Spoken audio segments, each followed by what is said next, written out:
What's going on, everybody, and welcome back to episode 15 of season 2 of Hit the Books. We got a great lineup this week, the usual NFL rundown of all the games this week, week 13. With that, we also want to touch on some NHL, a wild game last night that we definitely want to chat about. Little NBA and some news in the sports gambling community. It's a good Wednesday to be recording, so let's jump in and introduce the crew, Huff, Ace, and Mackie. Huff, start us off. Big win for the Steelers this week. Kenny looking good. What do you got for me? Yeah, couldn't have said it better myself. Steelers getting a big win in primetime football, despite it being against a struggling Colts team. Like I said, there was a pesky Colts team with an interim coach coming into this week. Pickett able to get the job done, get his second win on the year, first game-winning drive. I'm really liking what I'm seeing from him, but as far as myself, pretty good weekend on the card too, 7-0, 9 units. On fire lately, had an unreal Thanksgiving Day with a couple of touchdown props that I ended up taking. Some pretty crazy ones, fourth touchdown, first touchdown, just had an absolute day. Great weekend overall. I know we're all positive and in the green this weekend, so that's a first. Little round of applause to us, pat ourselves on the back for that one. That's something that we've been looking for all season that we haven't been able to get, so that was something that I was definitely happy going into this week. But yeah, great week. Definitely my best of the season so far. I've been dug myself that hole to start this season, and I've been fighting and clawing back all season. Finally back above positive, finally back above water and can breathe. Now we'll see what I can do the rest of the season. But as Kobe Bryant once said, the job's not finished. Love that, love that. We will get to everyone's records here shortly. A great week in the NFL across the board for the boys here. Ace, let's go to you next. Pat's not able to do it on Thanksgiving last week, but big Thursday night game again this week. What do you think, buddy? Just two big back-to-back games for the Patriots, right? Really getting hosed over by the refs on that Hunter Henry catch. I know Mackie disagrees with me, but the rest of New England agrees with me, so that's all that matters.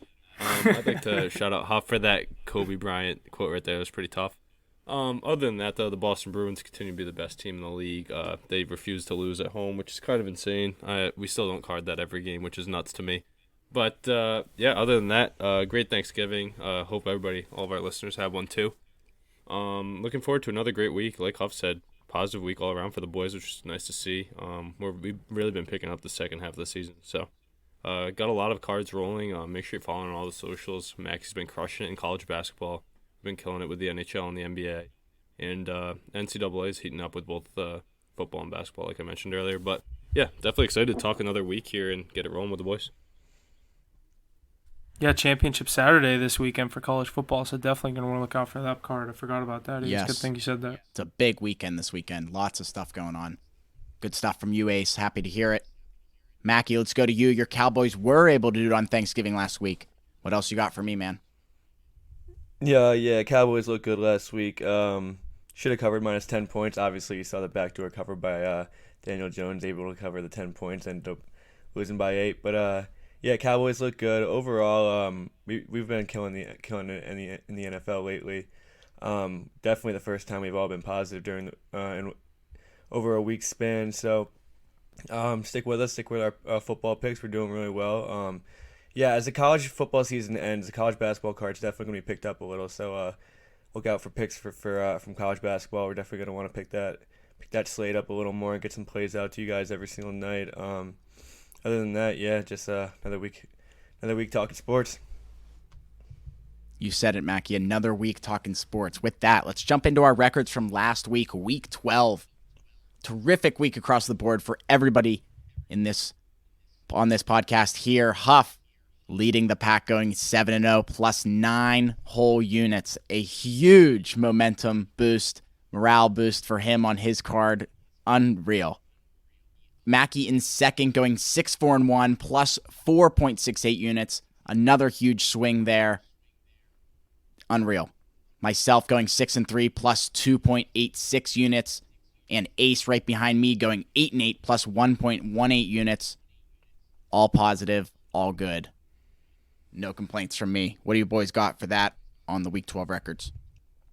Pause for Huff. Perfect week, up 9 units. Finally positive after that, no offense, but brutal 0-14 start to the season. So, we just watched him claw his way back, and it's finally paying off for the kid. Yeah. From fade to tail, ASAP. Yeah, things turned around pretty quick. Obviously, around like week 4 or 5. I don't think I hit one until week 3. So, obviously, being coming to the end of week 12, able to find myself. I don't know my exact record, but I think it's like 44 somewhere around there. I'm a couple games above 500 now. So, just sticking to my guns. That first half under was huge for my comeback. And obviously, anytime you go 7-0, 2 huge touchdown props on Sunday Night Football. Miles Sanders, Ace, you had that one with me. And then Christian Watson plus 290 to end the night. Mackie, you had that one with me. Just 2 unreal prop hits to end the week. Obviously, like I was telling Jesse, I was 6-0 plus 6.1, and then that 7th one was for 2.9 units. That's what really was the huge jump. So, shout out to Christian Watson and Miles Sanders for bringing home the bread. Icing on the cake. Huff, I'm disappointed in you not going with your boys to get you to 10-0 though. You could have got a nice value with the Yinzers hometown. I know. But, I know. It was It nice to would've see. looked like It was a nice to push. see the other boys. Especially if they It's nice to lost, see the it would other have boys looked like push. such a push. Like you being a Steelers fan, taking Steelers money line, Oh yeah. and, As the last play of the week. and then you just Oh. end up going 7-1. It's the fact that that's great to it's see. the fact that I'm positive 1.98 now, but it's the fact that just the crazy week, and like Mackie, like we said, like +9, +10. It's just, insane week anyway. So I just wanted to put it to an end. Obviously, had some stuff off the card. I did take them off the card, so that was nice. But as far as yeah, but I know what you mean. But I'm never gonna complain about 7-0. So let's keep things rolling into this week. It's obviously gonna be tough to top that, but I like some plays this week, so we're gonna have to see what I can do. What we all can do. We had a hot week. Let's continue with that. For myself, I got to quote one of our favorite memes, I believe it is. I ain't gonna lie, they had us in the first half. So I'd like to see my second half stat line. Maybe I'll have to break that out this week and get it out to the people. Been doing a lot better last few weeks. A couple positive weeks in a row, really hitting on some big 2-unit plays. I think one thing that's been hot for me is that Raiders train. They've finally been paying out. High on them early in the year, and they're getting these nice money lines. Taking some alternate spreads too, which I don't know if a lot of people have noticed. Kind of a cool thing to take if you're taking that dog money line. Why not take a -2.5 for some good value? It's definitely an interesting play to look at. It's been working out for me, so I'm gonna stick with that trend. But yeah, Huff, king of the castle this week. Love to see it. Love to see the whole squad eating. So definitely excited for this week. Lots of good stuff out of the NFL, boys. Let's keep it rolling. Let's jump over to some other headlines across the other leagues and in the sports gambling world. Let's start off with the NBA. Lakers blowing a huge fourth quarter lead the other night to suffer another loss against the Pacers, right? Yeah. Yeah, against the Pacers. Not a good sight for them. They just haven't been on their usual horse like we're used to. What do you guys think? Yeah, I mean, right when the Lakers started to look like they were coming back, started the season 2-10, they stood down 7-11 before that game last night, and yeah, they looked like they were playing some good basketball. They starting to come together, and then you're up 17, 6 minutes left in the fourth quarter, and you end up blowing that lead. Obviously, it's pretty detrimental to a team that's already been down in the dumps, and they're just trying to get out of there. But that's just not the direction that they wanted to go in, and they got to crawl their way back from that now too. So they have a lot of adversity to deal with this year, but I don't know. I think they can figure it out. At least get into the play-in tournament. Maybe find a way to squeak into a playoff spot.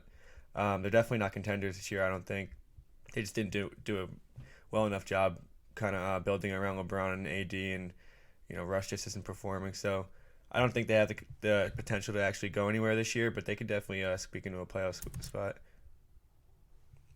Yeah, Mac, I definitely agree with you. That team will be there at the end of the year in some way or another, and who knows when you get into any type of tournament what noise you can make. But that Western Conference is definitely something interesting to look at with not much dividing these teams. The Celtics running away with it in the East a little bit, but in the West there's still a lot of teams all bunched up, very similar records, so you can't really count anybody out yet. Still early season basketball. In the East, you got the Celtics 17-4. That's kind of crazy. I think I saw a stat. It's like, we'll get to this later more with the Bruins, but at the TD Garden, the Celtics and Bruins combined are like 23-1 at home. So just something that's a wagon to look out That's for. disgusting. Yeah, you got to tail things like that. I mean, I say it all the time. I'll beat a dead horse, but bet with the streak. That way you don't miss it. So yeah, other than that, like we alluded to the Pacers earlier. Honestly, we've actually been close to carding them, and the Hawks have been two of the teams we've really liked a lot recently. They both I'm big have on this solid Pacers records. team. Which one? I'm big on this Pacers team. I had them the other night +2 against the Lakers in that game. I really think they're a good young team, especially in this Eastern Conference. That's a very top-heavy Eastern Conference, and a lot of these other teams are kind of just in the middle of the pack, going to be fighting for playoff spots maybe towards the end of this season. This Pacer team, if they keep picking up wins like this, obviously this is a struggling Lakers team, like you guys said. LeBron, AD's doing his job, but LeBron and Westbrook continue to struggle kind of, obviously on different levels, with LeBron still getting somewhat of the job done.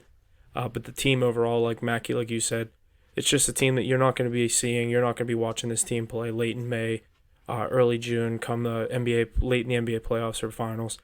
This isn't a team that I see contending. And I mean, anytime you have LeBron on a team, I feel like he could just go and walk in the front office and say, trade for Kyrie Irving, trade for whoever, you know what I mean? And they'll be there within a week.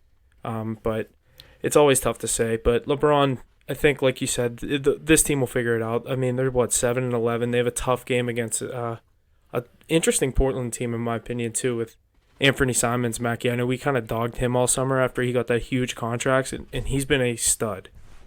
Shooter. Mackie, Yeah, what do you? I mean, Dame's back out though. Dame's out definitely, I think. yeah, he's not playing right now. So that just takes. I mean, that team had a hot start. I think that takes away from them a lot, though. Obviously, one of the better players in the league. Not, and then obviously the whole entire face of that franchise. Yeah. Mackey's alluded to this point week in and week out, but really with the NBA, you have to check the daily lineups if you're going to be taking anything. These guys Yeah, rest way it's too just fucking much. It's unbelievable. The Load management. the amount that these players sit out. Like, what a fake For the amount they league. get paid. What a fake league. Sick league. Nah, we love the NBA though. Our card's been rolling. It just heats up more towards the end of the season when it's more competitive. But that's why it's nice to get some of these early lines, because those teams that start hot out the gate are pretty much a wagon to jump on. So we've been really cashing out. Teams I've been two teams I've been really liking this year, and I know we've taken them a couple of times, is Atlanta and Indiana. Those are the two teams that I've had my eye on. I think there's a lot of value in both of those teams going into a lot of games, just because they're two really young teams that have the ability to score. I've watched a lot of Hawks games, and Trae Young has not had his best season so far, I don't think, but definitely playing at an elite level. I think he's still a very good player in this league. That's a deep roster too. Yeah. And like that team, they have what's his name, DeAndre Hunter. That team, just the bench is full of just young college players. And I mean, not college players, guys that were at elite blue blood college programs 2-3 years ago. These guys are all with the same, within the same 2-3 year draft year. They're all kind of meshing as a team together. I think Atlanta's a team that's going to be. They're about a piece, or I know 2 pieces is a lot to say in the NBA because there's 5 guys in the starting lineup, and that's technically like 2/5 of your starting lineup. But if the Hawks can get Trae Young, a legitimate big man, this Hawks team is going to be scary. I mean, DeJounte Murray's going off too. He's guy's having a sick year. That was such a good ad for that Yeah. team. Great ad. That 1-2 shot that they had with Trae Young and DeJounte Murray. I mean, Besides it's working out the for them. Hawks, besides the Hawks, 2 teams I really like out east. I think I said this on last week's pod, and they've been picking up a little bit. Is the Nets getting Kyrie Irving back and Ben Simmons playing basketball, so you can really start to look at them a bit more. And I think one of the best teams in the NBA is the Philadelphia 76ers, and they're starting to show their true colors. So I think those are 2 more we'll have to start looking at, along with the Celtics and the 2 Huff mentioned earlier. Joel Embiid battling an injury, though. I mean, these guys just. I mean, he's one that does play usually 80 games in a season, so I don't really want to say it about him. But, yeah, he's definitely bad. He just played his first game after like 5 games out, I think. So, I don't know. You just got to check the lineups. But, yeah, the NBA is a sport where you're like the best teams, top 2 teams. There's always 1 or 2 teams that win like 60 to 65 games in a year. And right now it seems like it's going to be the Celtics and the Bucks. And, they win games by I don't really think the Suns are Suns will be like a level behind them with like 5 to 10 less wins. the Bucks and the Celtics both have more wins already, and I think they're both better than the Suns as well. But Is Middleton I mean, back these for the teams- Bucks yet? what? Is Chris Middleton back?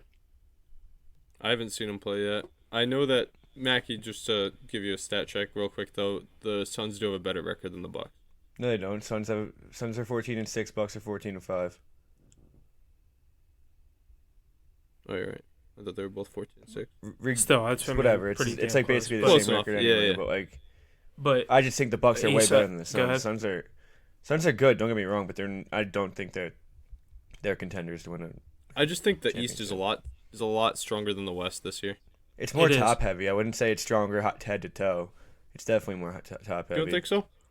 It's really close. I mean, there are better. Like the Cavs and the Pacers are playing really good basketball right now, so they're upping the East right now. But if you think about it, Cavs aren't really contenders either, and the Pacers The definitely. Cavs are a team I mean, there's more teams out of the West that I think could end up in the finals. If there was a bet out there, I don't even know if there is.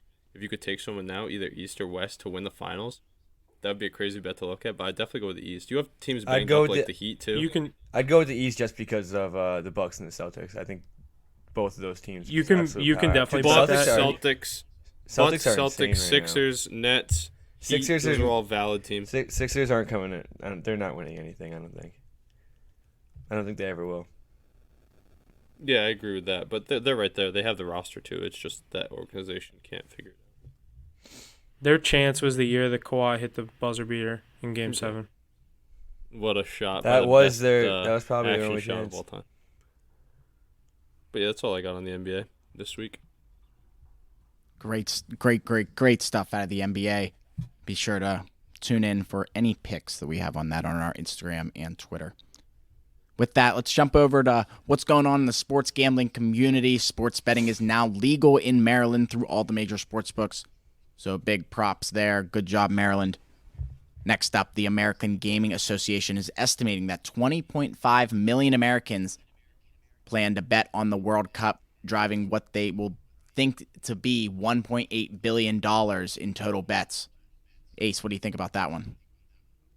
I just think a lot of that is driven by Team USA, and Huff and Mackey were showing their anti-American colors the other day, trying to take Iran against me, and then I think 94% I didn't take Iran. of the I took money the was tie. on 94% of the money. Let me just say real quick. In the 7th minute, I threw double my money on fucking USA because I knew that they weren't going to. They lose came that out game. hot too. So yeah, They came dude, out I hot. saw. I was like, "There's no way they lose this game." So I quickly switched that around, and I knew it wasn't going to tie. So I know What I a wasn't going to crazy get line, fucked though. there. What? I think Vegas kind of played themselves there because you know that Americans are going to throw so much money on that team, and But that's dude, such a this- generous line. This U.S. team is playing so much better than I think that they are, and nobody expected them to be this good. I mean, they're playing like one of the best teams. They have a tough matchup now with the Netherlands, but Better than Pulisic England. is going to be. Yeah, that's true. That's a good point. Netherlands is. You need Pulisic back, and you need him at full health too. So that'll be interesting to monitor. But Definitely. it's been fun to watch, and I'm happy that we clinched. Yeah, that was a good game. That was cool. It's fun to watch. Cashed out heavy on it too.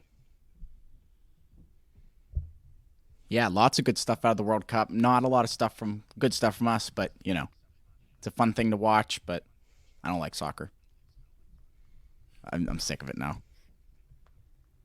The next thing I got is that the U.S. commercial casino industry had its best quarter ever, winning over $15 billion from gamblers in the third quarter of this year. I've read that it's just been like an increasing number. Just every quarter just gets more and more aggressive. It's kind of wild. And back to the NFL, opening weekend was for the records as well. GeoComply, who compiles info from top online sportsbooks, said it processed 103.1 million logins in week 1 of the NFL. With that, New York led the pack with 15.7 million logins, PA behind them with 15.3 million, New Jersey in third with 13.5 million. That's a 72% increase from last year before sports betting was legal in New York, Louisiana, Connecticut, and Arkansas. It's a pretty interesting one there. What do you think, Ace? No, I was just saying that's some crazy numbers. Wild, isn't it? Yeah, you love to see it. Yeah. Let's jump over to the NHL. Let's just get this out of the way. Bruins are 13-0 on home ice. They're doing very well, Ace. You want to get your little skedaddle out of the way? 13-0-0 this season to start on their home ice. 20-0 in their last 20 games on home ice. Just a crazy thing to monitor. I know Huff and I were going back and forth a little bit last night. We come up with some really good NHL picks. You guys have probably seen our card that are listening. But we actually take a good amount of time each day debating it, looking at the schedule, the matchups, everything. We get in some into it. heated conversations over this shit. Yeah, but that's People the think way you we're gotta just do it. forcing plays. No, I know. I'm Yeah, we saying don't- people think it's.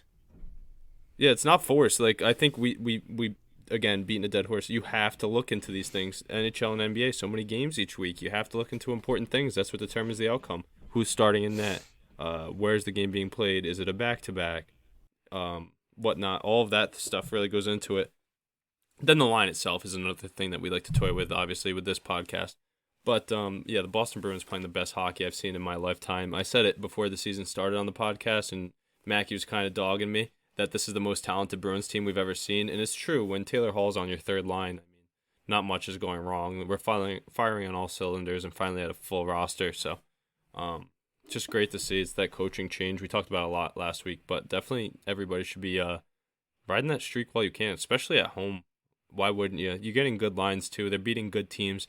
I know they have a tough stretch coming up. They just played Tampa Bay, Carolina, and Florida. Now they get Colorado, and Vegas. So that'll be interesting to see. Maybe get some good lines on a really good team again. So definitely be on the lookout for our picks there. Jesse, what other teams do we have on this week's episode to talk about? So last night, being Tuesday night, the Kraken and the Kings game, 9-8 score in OT. Just a wild game. Our group chat here was just going off. I mean, you guys were talking about betting the over-under of 13.5. I know Ace. I think Ace did. Like, holy shit. Like, what do you? I don't even. I don't know. I don't even have words for that.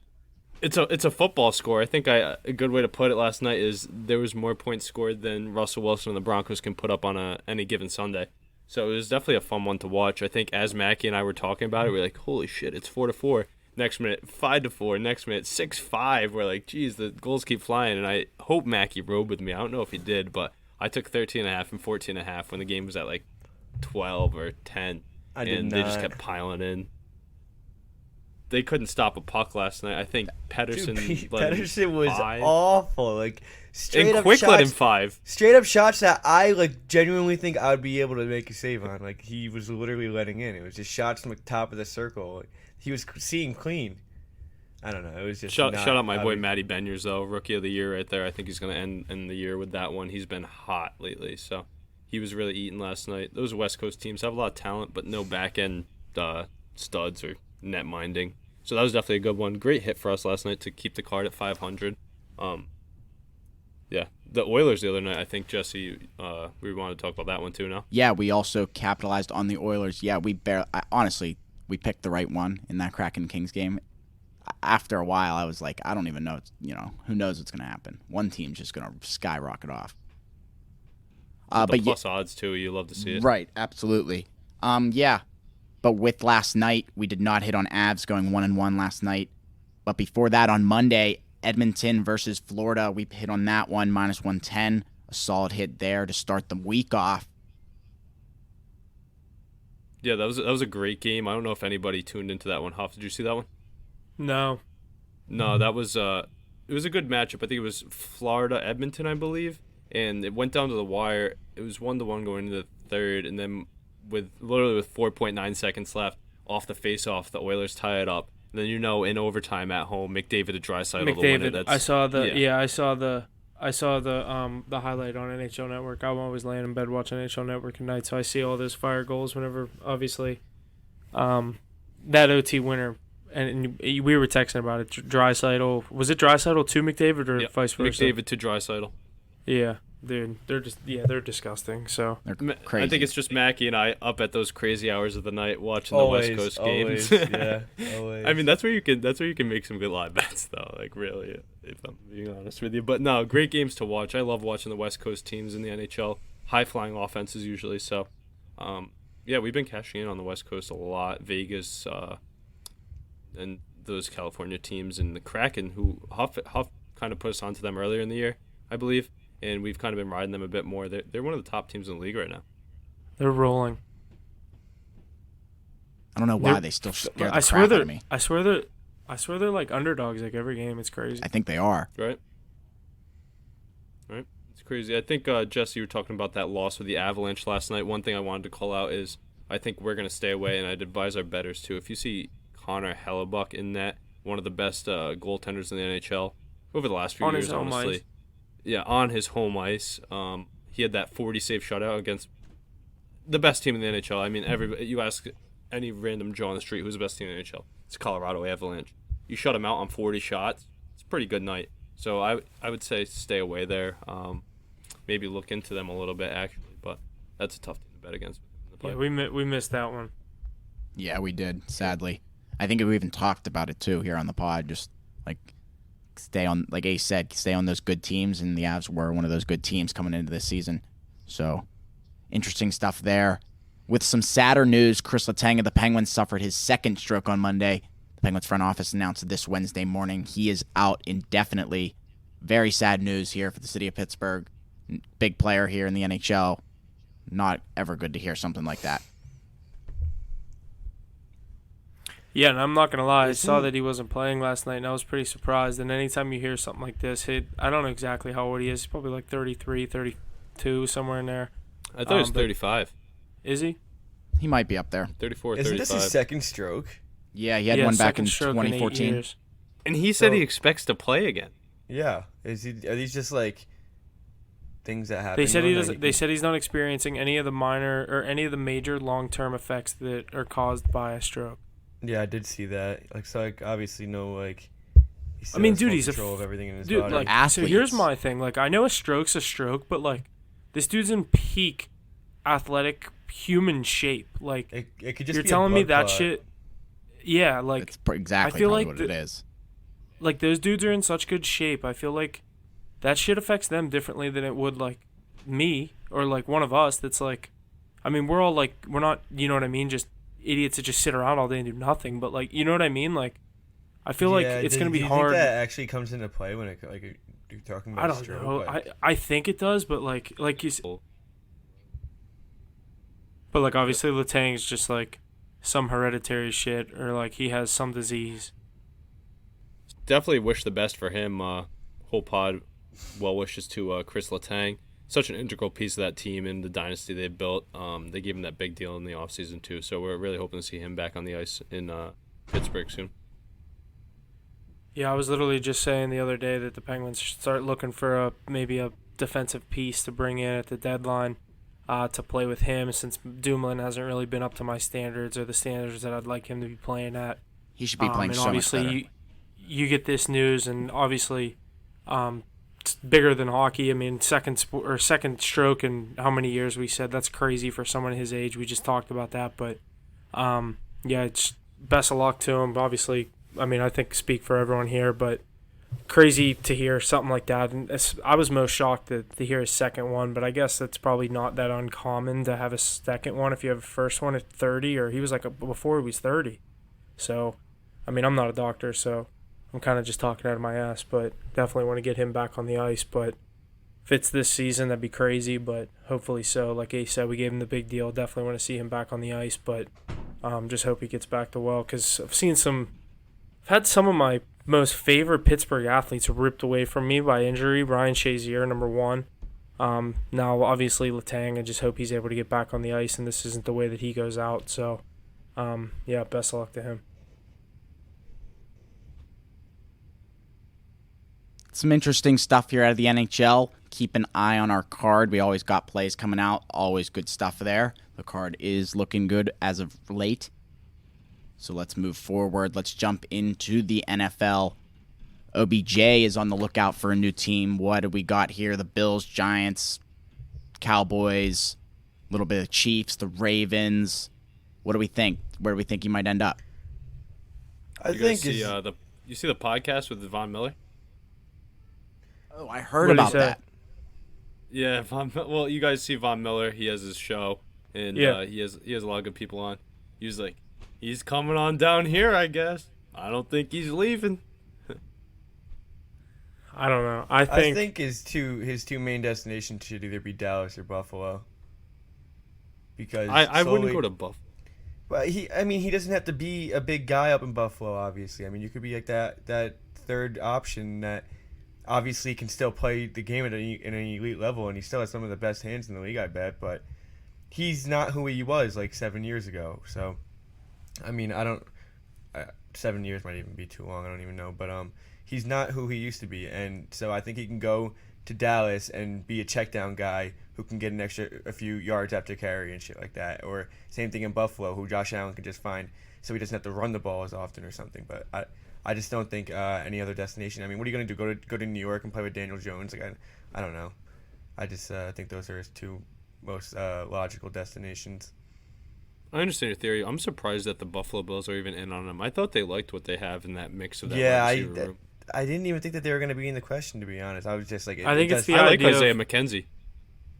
I think it's the idea of going all in. Everyone's trying to do what the Rams did last year. They think that's like the proven winning like formula. Like the Rams figured it out. They're like, oh, just trade for a big name, sign a big receiver at the deadline. Boom, you're gonna win a Super Bowl. Yeah, especially with Von Miller, he literally did that exactly, didn't he? He just jumped ship. Like he joined the Rams. I think it was a trade though, and now he went and bag chased essentially, but he joined the super team contender. Now he's gonna get his boy to do the same. He's like, hey, we just won there and did it. Let's replicate that here. But at the same time, Exactly. I personally would go to Dallas. The market for him, knowing who he is, he'd get treated perfectly by Jones and co. And I think that's just the best fit overall. Dak Prescott, one of the best quarterbacks in the league, in my opinion. Top 10, I'd say, maybe 8. We had this conversation last week, but with the CeeDee Lamb and Gallup as your 3, and then you put Odell at your 2 spot. I would go there with Baltimore. That's where I would go. I might be biased, but I think he's starting to make a case for like top 5 right now, at least. I mean, the way he's playing. Off the top of your head, name your top quarterback. I'm one that has always said Dak sits around like 8 to 10. But dude, the way he's playing this year, I mean, he's put up 40 points against the Vikings. That offense is definitely one of the best. I think they average the most points per game since he's been back in the league.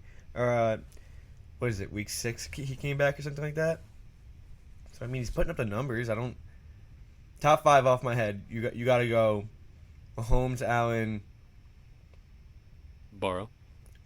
yeah, Burrow, Jalen Lamar. Hurts. Okay, I'm taking Dak over Lamar right now. that's what I'm saying, dude. I didn't like. I could be biased, but right now, yeah, why not? Right now, like this week, yeah. I mean, I think you have to over the past couple weeks. Switch Lamar and Dak spots though. I am taking Jalen Hurts over Dak right now, though, 100%. I'm not sold. Dude, have you been watching them? You're sold on Fields, but you're not sold on just Jalen Hurts. No, but I'm not saying. All right, that's a different conversation. I'm sold on. We're not Fields talking. having a We're not future in talking the about Fields being a top 5 guy. So I guess I understand what you're saying. I know what you're saying, but I'd put Hurts in that 8 to 10 conversation like I do with Preston. I just had that question seemed that when I asked that, it seemed so aggressive. I was just like, this is coming from the same dude that backs up Justin Fields to the grave. I'm He saying doesn't Justin like Fields Jalen is a Hurts. starter in the NFL with potential. That's what I'm saying. Okay. Mac, you're I know, saying yeah, should now I have got been what kicked to you the mean. curb. okay, I said at the beginning of the season he deserves a starting spot. Yeah, Mac, Mackey's you giving him thought this. he shouldn't even be a backup in the league. Well, coming into the season, yeah, like his resume up until the season, yeah, he shouldn't even have been. Did you see that quarterback. tweet I sent in our group chat the other day? His legs get him into the starting spot. I actually think before this season, when we were looking ahead at the schedule, I actually think I said Trey Lance, Justin Fields, week 1 is going to be a good matchup, and that turned out to be it was just a rain show dud game. He gave us but the best Justin picture of Fields- the year. Yeah, I used that in one of the TikToks. Yep, that's the coolest one, I think. No, but Fields' potential, for sure. But yeah, Odell will be fun to watch. I mean, it's crazy how long he's letting the sweepstakes go on. Is he even healthy yet? I think he's dragging definitely it out playing. just as long as possible. Yeah, he just wants to be in the media. He likes being courted by the teams. Yeah. Playing, not so much.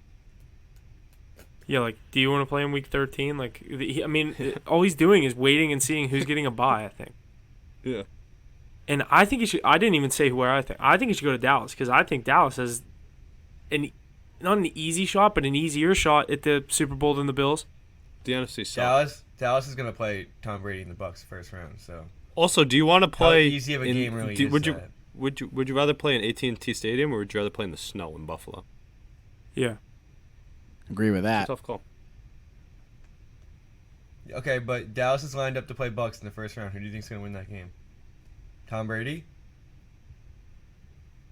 There's so much that's going to go into all of that, though. Like, we'll see down the stretch. Maybe the Dallas Cowboys tank a few games so they don't.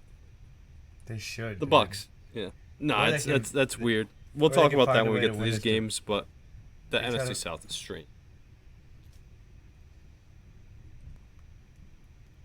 Alrighty. With that, let's jump into our normal NFL slate. Lots of good stuff here out of Week 13. Let's kick it off. Thursday night football, the Buffalo Bills at the New England Patriots.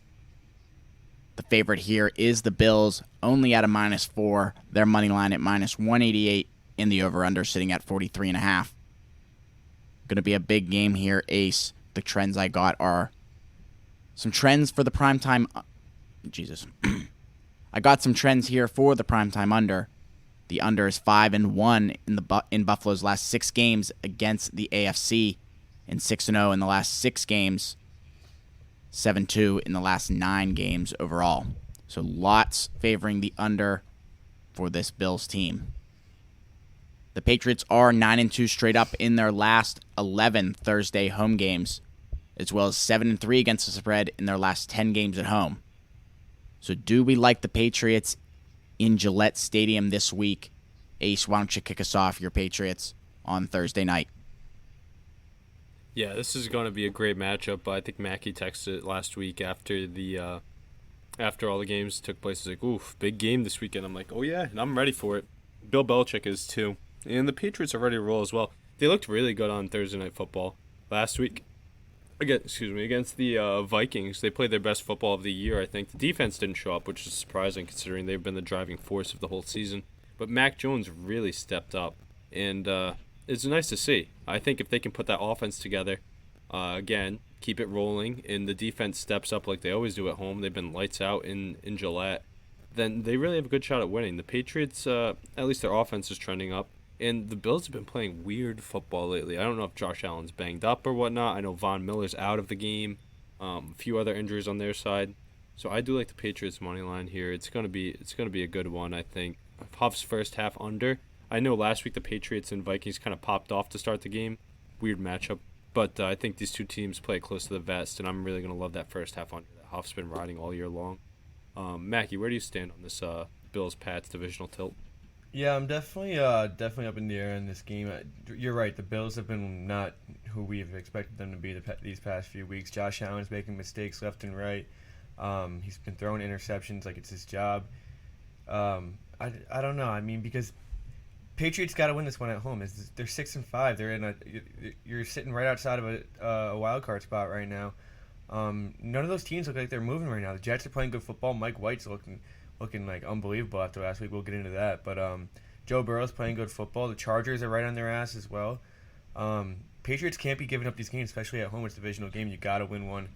You got to win the game at home, and I think they get it done in this situation. I think Mac Jones coming off. What did he throw? 380 passing yards last week. He looked good. Career game. Yeah, he looked unbelievable. He's got all the confidence in the world. Patriots need this win, and I think they can get it in a primetime situation.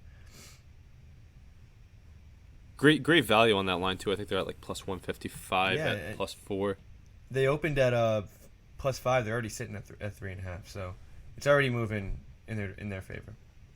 Huff, I didn't know if you heard me say this earlier, but I think one of my favorite plays this week is your first half under in that game. These two divisional teams going to keep it close to the vest, and the Patriots knowing that they need to keep it low scoring if they want to have a chance at winning this one.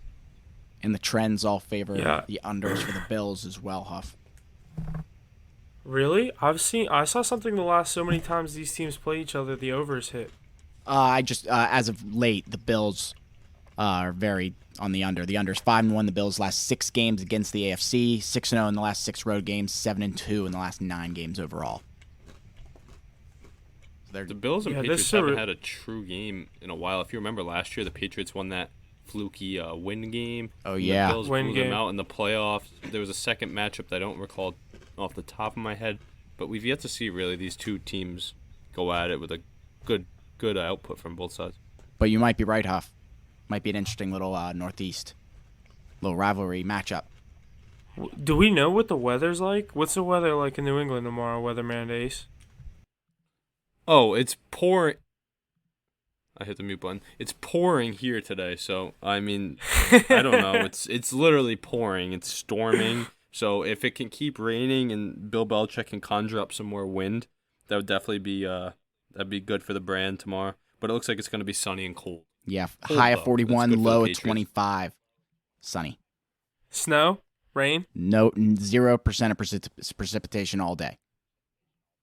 I like the over. Really? I like the over. 43.5.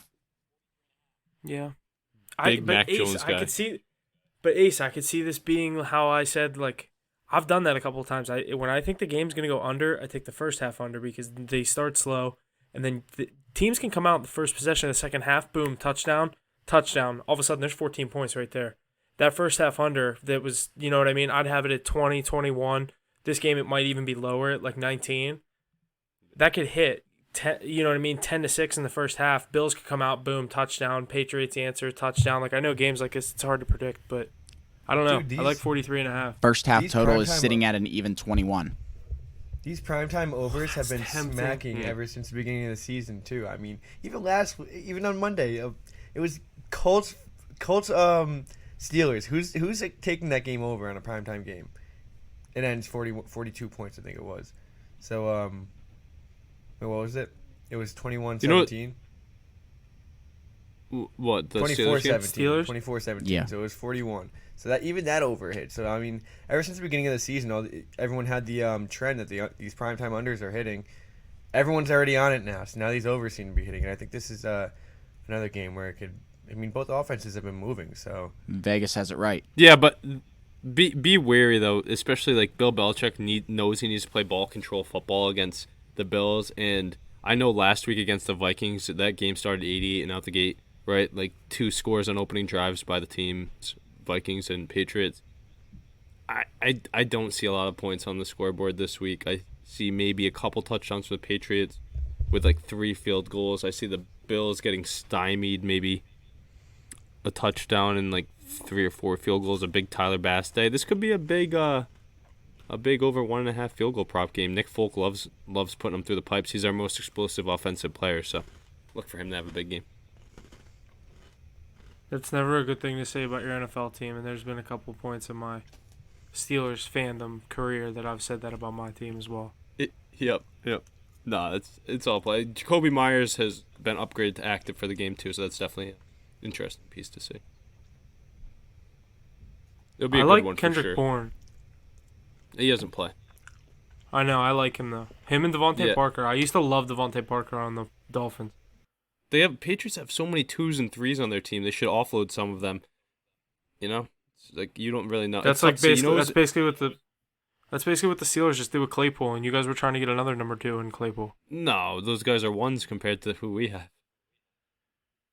Yeah, I know what you mean. The Steelers breed stud receivers. These guys are all small possession receivers. I know Parker's a little bit bigger, but it was nice to see Hunter Henry. I know Huff. I saw our followers probably saw that on Twitter. Huff hit big with a next drive touchdown. I with still Hunter can't Henry. believe that's who it was, dude.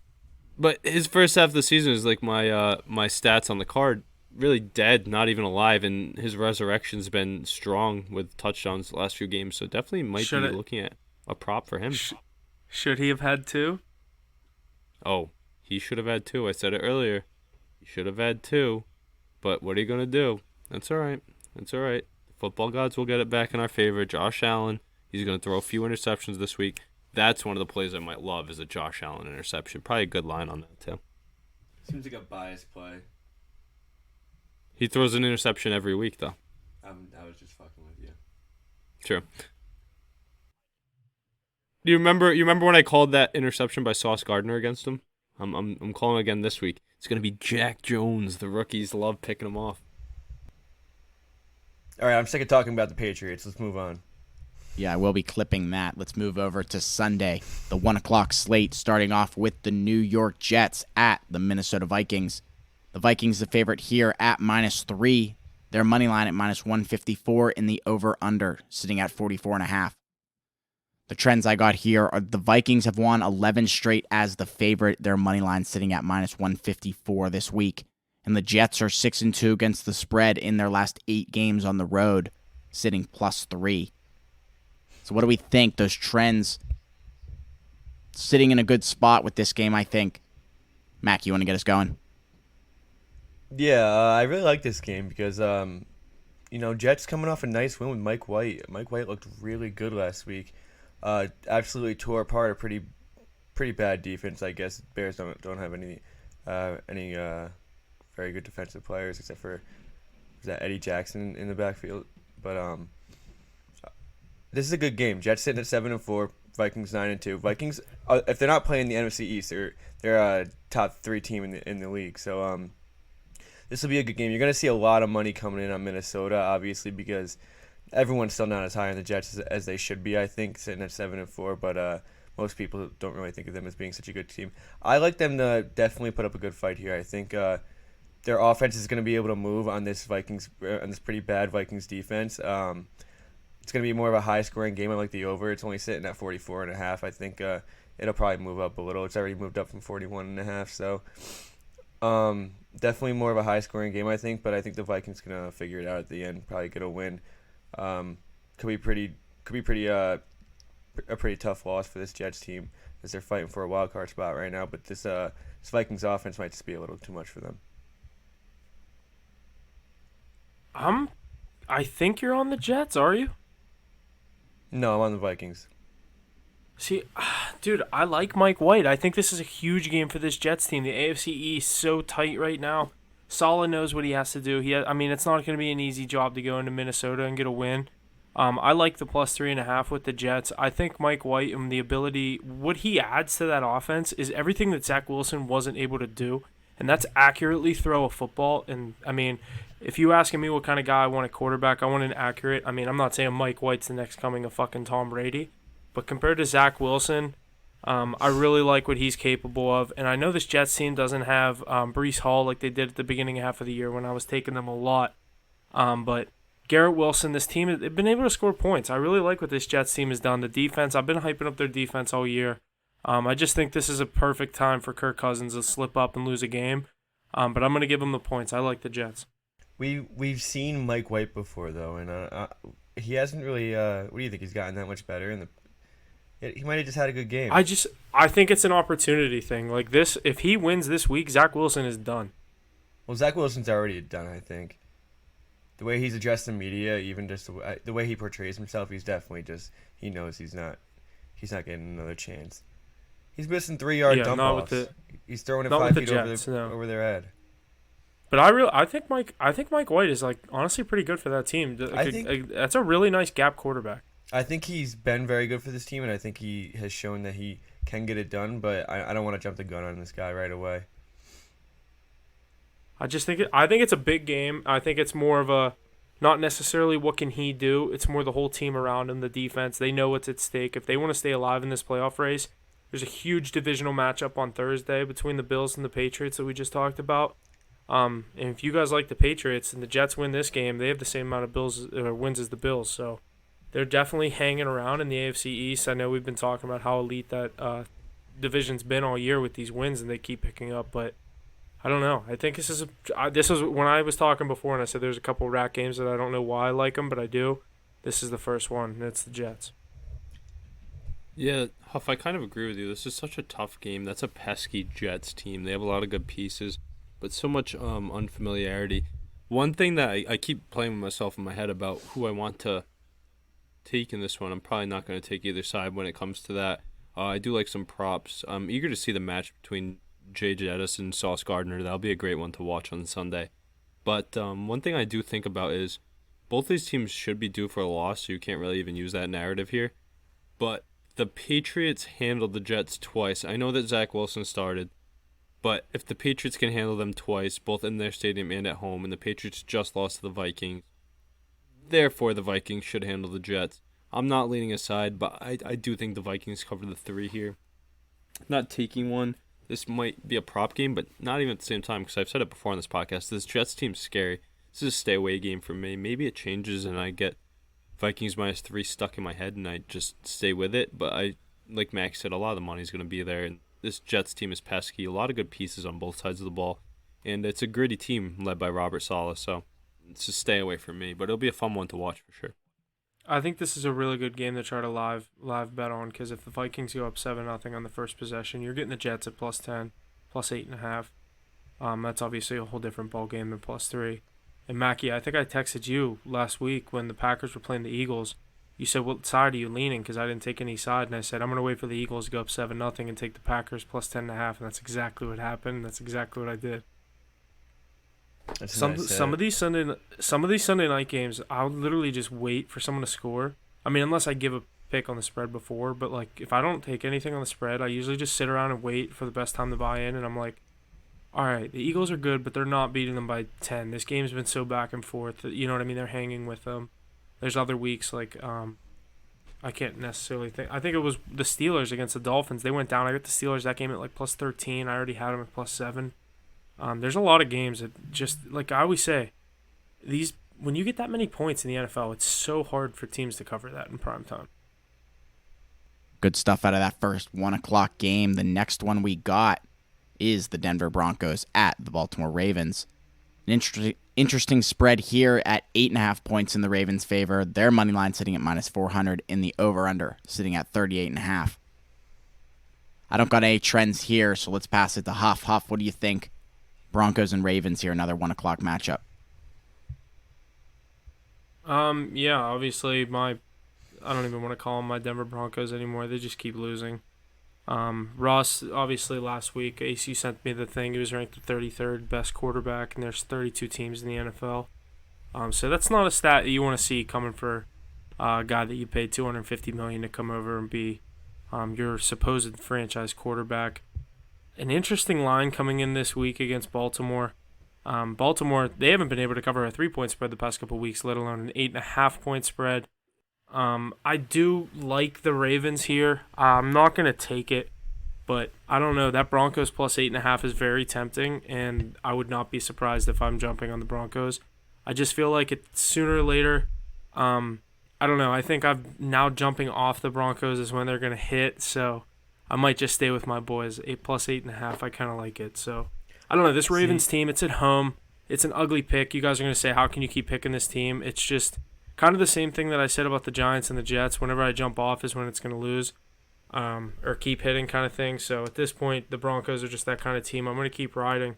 And with 80% of the money on Baltimore, I like it. Raven or whatever they're called, the Broncos, +8.5.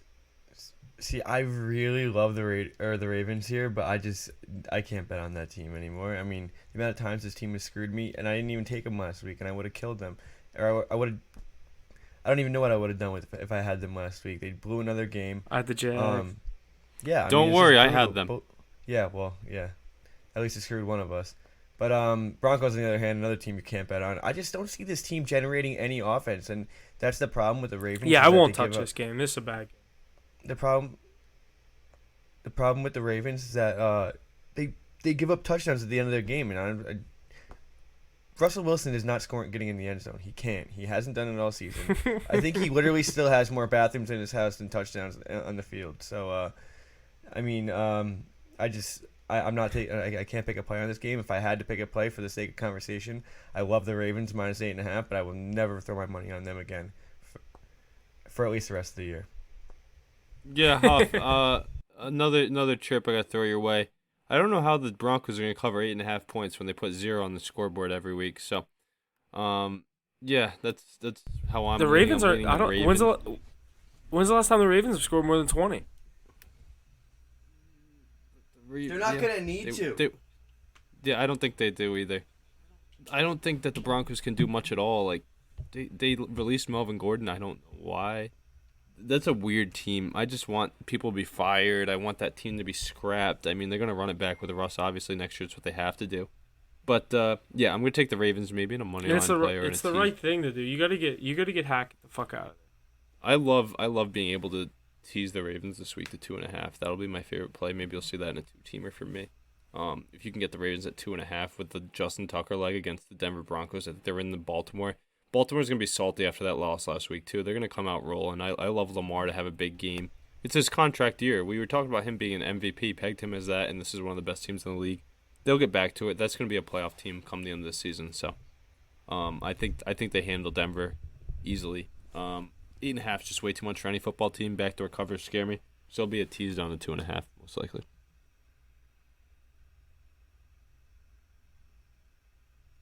Interesting game there. Not sure what I think about that 8.5 point spread. It's a tough one. Next game up is the Pittsburgh Steelers at the Atlanta Falcons. The Steelers, the favorite here at just 1.5. Their money line sitting at -108, and the over/under sitting at 42.5. No trends from me here. Huff, let's send it over to you. Do you think the Steelers can take care of business in Atlanta? I think there's a lot of things depending on this game going in. Obviously, last week the Steelers lost Najee Harris to injury in the middle of the game. Sounds like a no. What'd you say? Sounds like a no to Jesse's question. Long way to say no. No, but I was saying I think there's a lot of things going into that. I think if you can have Najee Harris in this game, I think that's a big if. Though obviously he's had the foot injuries throughout the season. But Jalen Warren, Ace, we've talked about him. He's supposedly coming back this week. I really like what Pickett has been doing over the past couple of weeks. The growth that he's taken and the steps of his career throughout the past couple of weeks. He's been getting better and better. Hasn't turned the ball over in 3 weeks. That's huge for a rookie quarterback. I know that sounds like something like a stat to look for, like a pull, something to just say about him to make him sound like he's an elite quarterback, but I'm not saying that. I'm just looking for baby steps. This isn't a Steeler team that I'm looking for a playoff win out of this year. I'm playing against an inferior Atlanta team that just lost Kyle Pitts to the year. Their defense is their defense. They're letting up points on a, you know what I mean? Basically anyone can score in the Atlanta Falcons. Last week the Falcons threw a pick on the goal line. I know the Commanders obviously have been a hot team, but the Falcons just aren't doing it for me lately, and I was high on them the past couple of weeks. I like Tomlin to go down to Atlanta in the Dome, get the job done. Steelers money line. Huff, you know what's crazy is I kind of shit on the Steelers throughout the year, but I feel like I'm in the minority in this too. I think Kenny Pickett's good. I don't think he's great, but I think he's actually pretty good. I think he's got good rapport with his receivers too. He's got good chemistry with Pickens. One thing I was going to say though, I don't think, maybe it's a sophomore slump or an injury holding him back or that atrocious O-line. I don't think Najee Harris is that good. Maybe they're better off with him off the field this week. We saw the way that Benny Snell stepped in his place. I feel like he's been doing that for years now. I'm just wondering, does he still wear that mouth guard that spins the whole time? The wheel or whatever it is, the fan. That thing's sick. Yeah. No, Benny Snell's the boy. They had McFarland up too. I'm actually pretty high on. They have a good running back. Dude, Ace, how about we were talking about, you texted, you go, how about a Warren anytime touchdown? What are the odds on that? I go, I don't know, but Benny Snell's plus 600 scores the game winner. Yep. So even if they're without Najee Harris, they can get the same production with the trio, and if Warren can come back, that's a nice X factor to add in. But it's scary because of how much we've seen the Falcons cover this year and how high our team's been on them. Especially in Atlanta, the rookie. I'm not high on rookies on the road. If this was in Pittsburgh, I'd like it a lot more. Kind of the same reason that I didn't like them last week in Indy, and I ended up staying away. Maybe I'll go with some props again. I seem to be hitting a lot on those George Pickens props. They're so low for some reason. He's a great player. I got burned on that Freiermuth one. It's because he gets like 3 catches or 2 catches, but they're always, one of them's always for like more than 25 yards. No, I've hit on his over reception prop too. The thing is, you're right though. He does catch long balls. Last week, that's why I went with the yards because I was kind of nervous of that. But he's one of the best young receivers in the league. And like I said, that chemistry with Pickett goes a long way. Maybe, what were you saying the line was, Jesse, for Steelers money line?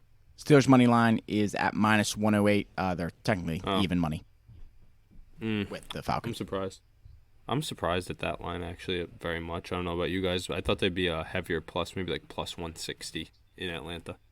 Dude, Atlanta hasn't been very good recently. I mean, they got off to a pretty good start. I mean, they're still in a contention for that division, I guess. But you're sitting at 7-5.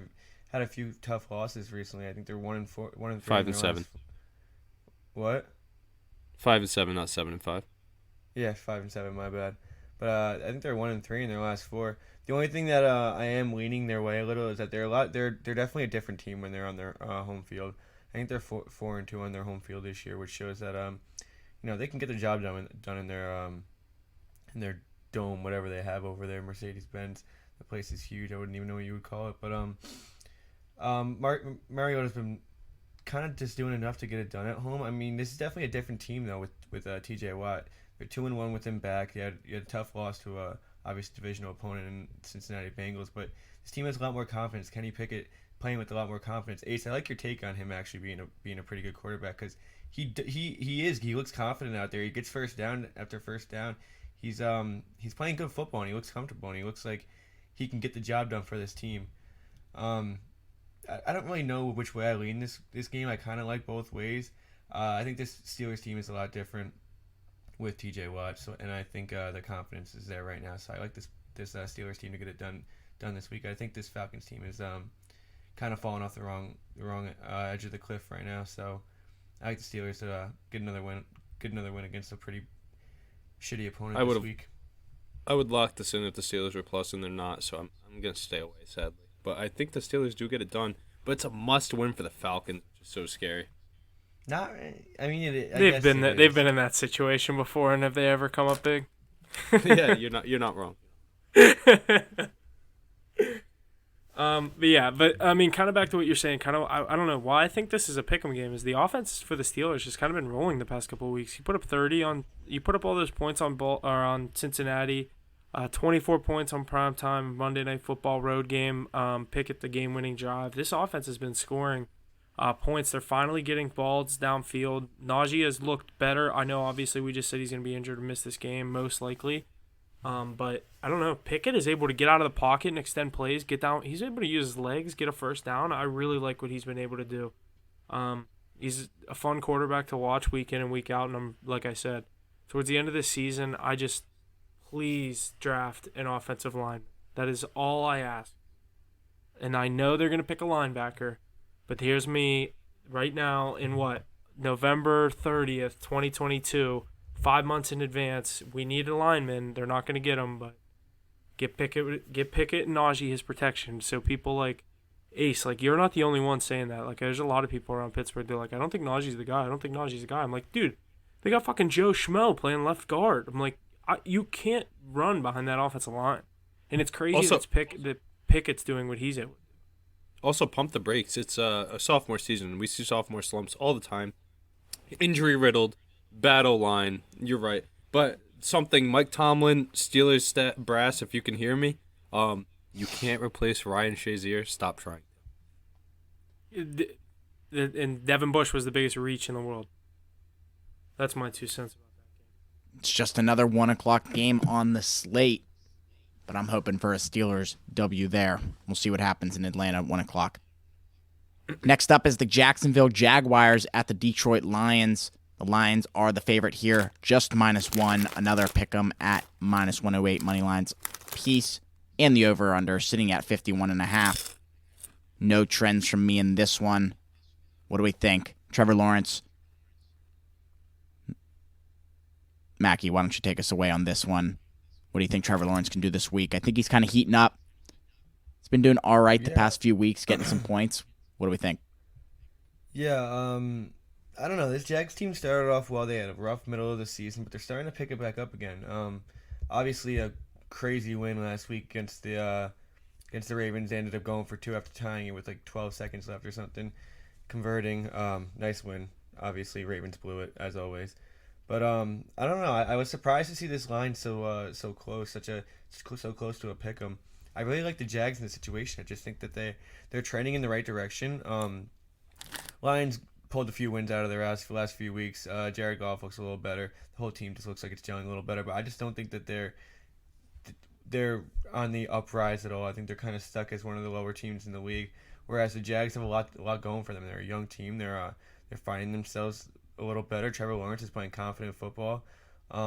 Even the defense stepping up a little. I think they're just finding ways to stay in games and even like we saw last week, win some tough games, win games that they're really not supposed to even be in. So I like them even on the road this week. I think they can get it done. Trevor Lawrence get another win under his belt against another bad team that he's going to be playing. It's so crazy to me that we keep getting these like even lines each week. It's like off. Like they don't really know who you want to take. It's like Vegas can't even make up their mind. I like the Jaguars in this spot though. They're hot, like you said, Mackie, and that Lions defense loves giving up points. Maybe the over is a lock, but you want to know what definitely is a lock, and it's gonna be remind me if it isn't. It's going to be on my card. Is Jamal Williams to get in the end zone. Guy has a nose for it. I think he might lead the league in rushing touchdowns. If not, he's very close. So I love a lot of points to be scored from both teams. Weak defenses on either side. So it'll be a fun shootout to watch, in my opinion. Give me the Jags and a Williams touchdown this week. He does I'm lead the guessing league. Yeah, probably a tough line against the Jags defense, but I think he can convert there. I'm right there with you guys. I like the Jaguars. I think these are two teams that I took last week. I obviously had the Lions on Thanksgiving plus the 10, and the Jaguars plus the 4, and that crazy ending against the Ravens that ended up working out for me. Wish I had the money line, but never going to sweat it. I'll take the points. But two teams that I had last week, so obviously two teams that I'm pretty high on this season or have been over the past couple of weeks. Not necessarily thinking they're going to, do anything or make any noise. Just two teams I think you can find some value on week in and week out. And I think that's why we see a pretty even matchup here. I like the Jaguars, like you said. It comes down to defense. It comes down to who has the better quarterback. And right now, I think Trevor Lawrence is the better quarterback. And I know Amon-Ra St. Brown and Jamal Williams have gotten the job done at the skill position for the Lions, but I really like what the Jaguars have at the skill position. Travis Etienne, Christian Kirk, Zay Jones. I really like this Jaguars team. It's going to be the Jaguars. I don't know if they're -1, +1. What is it? It's -1, but it's going to be even. I think this could be a team play for us. We haven't had one in a while. Seems like if Jesse's on board, then I like the Jags. The Jags. With Doug Peterson and the boys this week, I think a lot of points flying off the board, but Lawrence is going to have a day. Jags money line -108. I like it, boys. Look forward to that on Sunday. Lots to look forward to on Sunday. The next game up is the Tennessee Titans at the Philadelphia Eagles. We have the Eagles favored here at -5.5 points. Their money line sitting at -225, and the over/under sitting at 44.5. The trends I got here are that the Titans are 10-3 against the spread in their last 13 games when playing as the underdog, 8-1 against the spread in their last 9, and 5-1 straight up in their last 6 games against Philadelphia. But do we think this year's Philadelphia team is going to take down the Titans? Huff, you want to get us going here? Yeah, this is a very interesting game. Obviously, you have the very good Titans, in my opinion. This team is obviously the past couple of weeks we've taken them. I know, Mackie, you had them. Was it last week? Ace, yeah, you had. I had them. I took them with the alternate spread, which was nice too against the Packers in primetime. Yeah, I knew someone had them, and I had them a couple weeks ago. It's a team I've had my eye on for the past couple of weeks. The Titans are obviously a pretty good team heading to Philly. Obviously, Philly's 10-1. We know what they are, and I've kind of said my opinion on them. I think they're a pretty good team, but kind of a mid-season slump for the Eagles over the past couple of weeks, and that's interesting to say. Obviously, they're still 10-1. The loss to the Commanders, and then a squeak-out win against the Packers. I know it didn't really ever look like the Eagles were going to lose that game, but push on the spread. I like the Eagles in this spot, -5.5. And one play I really, really, really like is A.J. Brown, anytime touchdown, revenge game against his old team that traded him on draft day. I really like A.J. to get in the end zone. I like the Eagles, -5.5. Looks like I might be able to get a -5. I like the Eagles. Yeah, I'm gonna have to really disagree with you on this one, Huff. Titans are a little bit different than the rest of the Eagles' schedule, and it's that they're actually healthy and good and have all their weapons to go at them full force. Every good team we've seen the Eagles play this year, we've seen them play the Cowboys without Dak, we've seen play the Vikings on prime time with Kirk Cousins on week 2. We knew it was going to happen there. They haven't really been tested against anyone good. I mean, they beat the Colts the other week, 16-15, I think, on a last-second touchdown. They were down the entire game. I don't know. This Eagles team, they're very good. They're 9-1, but they're not one of the best teams in the league, in my opinion. And I don't even think they're the best team in the NFC East. Could be a little biased, but I don't think they are. Ace looking at me like I'm crazy, but I don't know. Look back at the stats a little, but I think I like the Titans here. I think everyone's going to be on the Eagles. Everyone's really high on the Eagles. I know I'm high on Jalen Hurts, and I've been saying how good he is, but this is a real test for the Eagles, and their defense is going to see something a little different than what they've seen. And I think they're going to get off to a rough start. They're going to be down a few touchdowns and have to crawl up from behind. I don't think they're going to be able to get it done. I like Titans to win this game outright. Eagles, they got to lose some games. They're not one of the best teams in the that we've seen in this past decade or so. So I see they got to lose some games. And I think this is one that they can definitely lose. You know what's crazy, Mackie, is I agree with like almost every point you brought up except for one, and that's the fact that I think the Eagles win this game. I'm honestly leading that Eagles -5. But you're right. They've had a fraudulent schedule. They haven't played a good quarterback. They haven't played a good team. But when I look at the matchups between these two teams, this is a great matchup for the Philadelphia Eagles. They have This is game of the week, in my opinion. I could see that too. It's one of the top teams in the.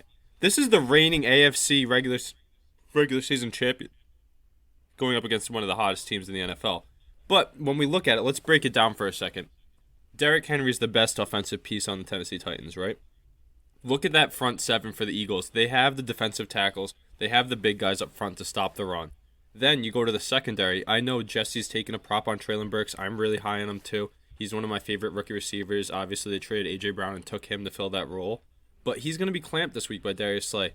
And I know you said that they haven't played a good team, but the thing is they still haven't played a good quarterback. I think Ryan Tannehill is good. I don't think he's good enough to beat this juggernaut, which is the Philadelphia Eagles. And I think that the Titans give up way too many points. The Eagles can score on the ground, through the air. Miles Sanders had a career day last week. He's in a contract year. Let's not forget that. He's been eating. I know Dallas Goedert being out is I don't know if he's back yet or if he's done for the year or whatnot. What's going on with him? But it seems to be they're not even skipping a beat without him. They're throwing the ball to everybody because so much coverage is going to A.J. Brown. And then when nothing's there, Jalen Hurts is making it happen with his legs. I'm going to take the Eagles -5. That might be on my card. I'm really high on the Titans. I think they're a great team. And they're going to be in the playoffs this year, win that division. But I think this week the Eagles handle them. Yeah, you made some good points there. That's how you really back up a pick. It's true. I just think it's a great matchup. That Titans defense is really weak in my opinion. Yeah, you're right Jeffrey about Simmons. that. And the Tennessee offense does revolve around Derrick Henry. You know, that front seven is just a brick wall. So you know, it'll be cool to see what Ryan Tannehill can do. I think Tannehill's good. Yeah, he's good. He's definitely not elite. He's not Did I ask you this last week? Who are you taking, Tannehill or Kirk Cousins? Tannehill. I don't know. I don't know. I'm taking Cousins. I It's a don't know. tough call, Tannehill's Those more two consistent, quarterback- and Tannehill's more consistent, and he wins in bigger games. I can't go against that. But I'd probably take Tannehill too. But what about the help Kirk Cousins has? What do you mean? He has Justin Jefferson, Dalvin Cook, and Adam Thielen. Yeah, but he hasn't always but- had Justin Jefferson. And Tannehill. Adam Thielen is.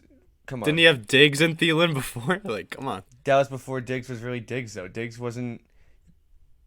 What do you mean? Like, everyone will tell you right now that Diggs was no one who he used to be when he was in Minnesota.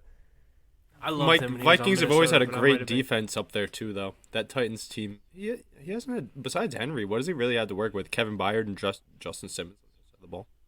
Jeffrey Simmons, my bad. Yeah, I was gonna say Justin. Yeah. Okay. Both studs on defense, very different players. But yeah, this is going to be Huff said this is definitely the game of the week. This is going to be my favorite one to watch. Yeah, great game. Two playoff teams, two heavyweights going at it. But also the fact it's in Philly, right? Yep. Yeah, I love Yeah. that. So I'm riding -5 with Huff here. I think Miles Sanders definitely gets in. Eagles team total maybe too. But you never know with the way Mike Vrabel has the Titans playing. Mackey's got the Titans hat on. I know it's a Houston Oilers hat. We debated that before, so he has to rock with them. But We'll call it a Titans. you get a juicy line with that team. Mackie- Don't call it a tight. Mackie, if you end up taking this, would this be something you consider on your card or no? 100%. Yeah, I'm already looking into it. And your line is at what? I don't know, 5. No, It's like he's buying a car. Yeah, I'm already looking into it, dude. Yeah, I yeah. am. No. Oh, you're taking him. You're taking him with the points. I don't know. I haven't decided yet. I'm definitely looking. There's so You much can't value take him on that. with- I think they're sitting at plus 202 or something like that. That's crazy. So you want just something to think about? Would you consider doing what I did with the Packers a few weeks ago? You go alternate -1.5 or -2.5. Get a crazy line there because most I don't football know. games are won by more than a couple. I've literally never done that. I've never even thought about doing that. It's actually like it's really smart. I've done that before. If you're gonna take the underdog, just take them by a field goal. Yeah. Yeah, that's what I did And 2 then weeks in a they- row and then now by on two. 2-unit No, plays, I- and it hit. I'd rather take him like -1.5. See what Just boost so it you a don't get little. fucked. It doesn't Yeah. move. It doesn't move it that much. No, 2.5 does though. I literally hit with 2.5 Titans does. over Packers. I hit with Raiders over who was that last week? 'Cause Seahawks.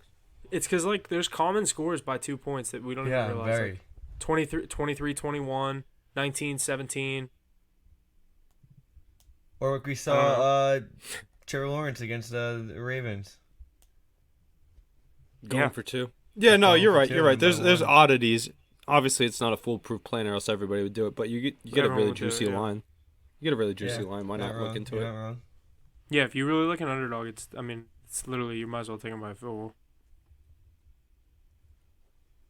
That is an I've done interesting that bet, before, boys. Ace. As soon as you did that, I knew exactly that's why you did that. I'm gonna look into it this week. See what I can do. Cause I could probably get him -2.5, like over +300.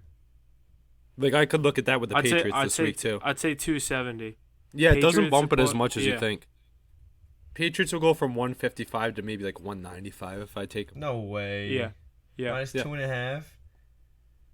No, It's that's basically a 6 point, taking that's a money 6.5 line. point move. -2.5 for the It's Titans not. is That's why plus there's 220. lines.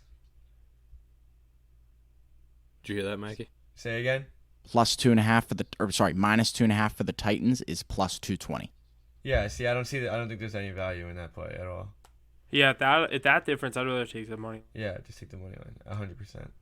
Agreed. If it moves up by But Ace, Like you found two 50. really good differences. Yeah, you yeah, did. that Raiders one in the Titans one. Yeah, it worked Titans out well. one was and like that's, plus 160. I was like, damn. yeah. That's why I went with it. Same theory. I mean, if you're gonna win the game, hopefully you win it by more than 3. But Yeah. definitely something to look into for a juicy line if you're down some. Very interesting bet there, Ace. I like it. It's good stuff. The next game up is the Cleveland Browns at the Houston Texans. The Browns are the favorite here at 7 points. Their money line sitting at -335, and the over/under sitting at 47.5. No trends from me in this one. But game in Houston. What do we think, Mackie? You want to get us rolling? Deshaun Watson is back, and Yes, against sir. who else but the Houston Texans. So let's look into this a little. I'll just tell you, there's 80% of the money on the Browns. On who? On the Browns. Dude, I am all over the Texans this week. All over the Texans this week. Browns. Should we do it? I'll do it. Dude, they can win this game outright. Yeah. This line is so juiced because Deshaun Watson's coming back. The guy hasn't played football in 2 years. He hasn't played football in Kyle over 500 Allen. days. Kyle Allen. I'll take it. Yeah. Are you saying that in a good way or a bad way? Bad way. He's fucking bad. Dude, yeah, I don't know. I mean, everyone is gonna be on. There's 91% of the money on Cleveland money line. I mean, Houston gets blown out last week. Obviously, it didn't look that bad, 30-15. Browns coming off a sick win against the Bucks. Everyone is gonna be high on the Browns after what they just did. You know, you got. This is what the Browns fans have been waiting for all season. I mean, Mackie, Deshaun I Watson's agree back with you. week I agree. 13. I agree with you. I agree with you. I don't mind the Eight- Texans Eight revenge game. But accusers, eight I'm- accusers of Deshaun Watson sexual assault will be in the stands. You don't think he knows that? You don't think he knows where each one of them are sitting and it's gonna be distracting him? No, They're gonna probably there's write too something many on of their them. foreheads and he's gonna be reading it all game. Texans money line, I'm slamming it right now. Dude, let's team card. Is it on the this shit. card I love already? it. It's already on the card. Yeah, it's not on the team card because I can't put my money on Kyle Allen. But I do like your theories, and I do think that the Texans. This can is win literally Colts over Chiefs week 3. game. Yeah, I can't bring myself to team card it. Sorry, boys. I'm sticking with the Jaguars as our team play this week. But I do tell you a bet I do love is Nick Chubb to get in the end zone. That Texans defense can't stop anybody. I hit a 3-unit play with Barkley against them weeks ago, and Chubb's a much better runner. Damian Pierce will get in the end zone too and have a good game. I do think the Texans can win the game. The storyline and everything. Deshaun Watson hasn't played in 800 days? right? Like the Too guys who long. picked up a football. Yeah. That's crazy. So in no chemistry. It's just the Texans are such a bad team. The defense can't stop anybody. Literally, the Browns know if Deshaun Watson sucks after being off for 800 days, what do? You hand it to Chunt, and usually the Chunt gets it going. And they're coming off of a big win in last week. I know what you're thinking with the Texans being riled up for the game. You don't think the Browns are pumped up for this one, though? They're like, we got our guy now. Like, we're ready to go. They're 4 and You know? 7. They were wanting to be 6 and 5 at this point. Looking at a playoff spot. They won last week, though. They're coming off, riding high off a big win. They're riding high off Jacoby Brissett. Yeah, I don't know. I'm not picking a side in this game. Definitely not. But I am definitely taking a Nick Chubb touchdown. That might be on my card. It's gonna be a steep line, but that Texans defense is so bad. But it'll be a fun one to watch. I'm eager to see the reception they have, and you got to think the Texans come out hot, no? That's what I'm saying. Yeah. No, I don't here's think something to Browns- think about though. Here's something to think about. How many of the guys on the Texans roster were even there when Deshaun Watson was there? Though, not many. Oh, probably like maximum 5-6 people. Yeah, so that maybe puts a pin in our revenge game narrative and whatnot. Yeah, it's still Just the food for thought. concept. Yeah, I agree with you. I thought the same thing when looking at it, but then at the same time, I caught myself because I was like, "Oh wait, the Texans stink." So I'm not. I don't- I don't know. I don't know if I'll touch this game. This yeah, Deshaun Watson. I was like, Deshaun "Oh wait, Watson. they're bad." Deshaun Watson could win this game 42-7 and just middle finger the whole city of Houston. He's not Or like I'm that, with you, man. Mackey. I know, but I'm with you. I think the Texans win this thing. I don't see a point to take Texans +7, but I'm probably gonna take Texans +7 if I take something on this game. So I don't know. I'm kind of all over the place on this one. Chubb tutty? No, I do. I just like the narrative of Deshaun Watson losing this game. I'm a Steelers fan. I want to see the Browns lose. You don't want to see Twitter cry when Deshaun Watson puts up a MVP stat line? It'll be fun to watch. It's going to be must-watch TV. A lot of America's going to be putting that on their screen to see what this guy can look like after being just in courts and whatnot for the last 800 days, like I said. But Imagine yeah, he throws sure. a pick. Imagine he throws a pick on the first possession. Oh, the Bill Cosby memes are going to be everywhere. Derek Stingley to the crib, first touchdown. Dameon Pierce really needs to get going if he wants Rookie of the Year, too. It's another narrative you could use as a Texans bump. And that Browns defense sucks. But yeah, I like Chubb. Chunt, real Chunt. Haven't said it enough lately. Chunt. You said it, Ace. Deshaun Watson is back. What will we see this week? Everybody will be watching. The next 1 o'clock game we have is the Washington Commanders at the New York Giants. The Commanders the favorite in this matchup at 2.5 points. Their money line sitting at -136 and the over-under at 40.5. The trends I got here are that the Commanders are 6-0-1 against the spread in their last 7. The Giants have lost 5 straight divisional games.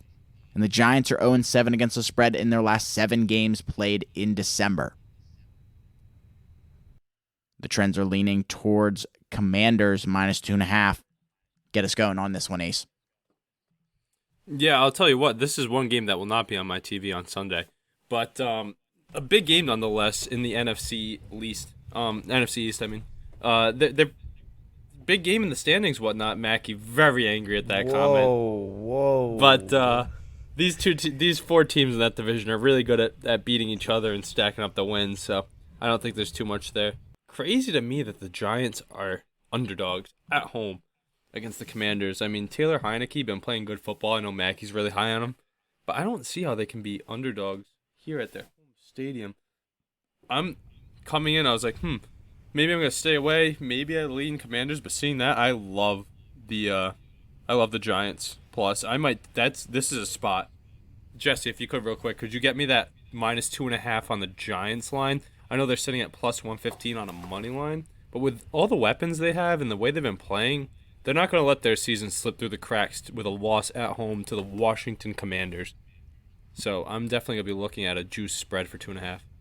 Dude, the Commanders are a wagon right now. Ooh, Taylor Heineke's 5-1. -2.5 for the Giants is +136.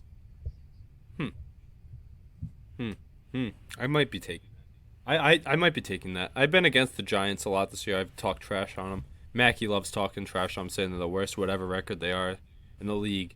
And I thought they were going to be fighting for the top pick. But after watching them, they played a pretty good game against a really good Cowboys team on Thanksgiving. So, yeah, I think they get the job done. I think they handle the Commanders pretty easily. I know they're hot, but if a hot team, think about the teams that the Commanders have played lately.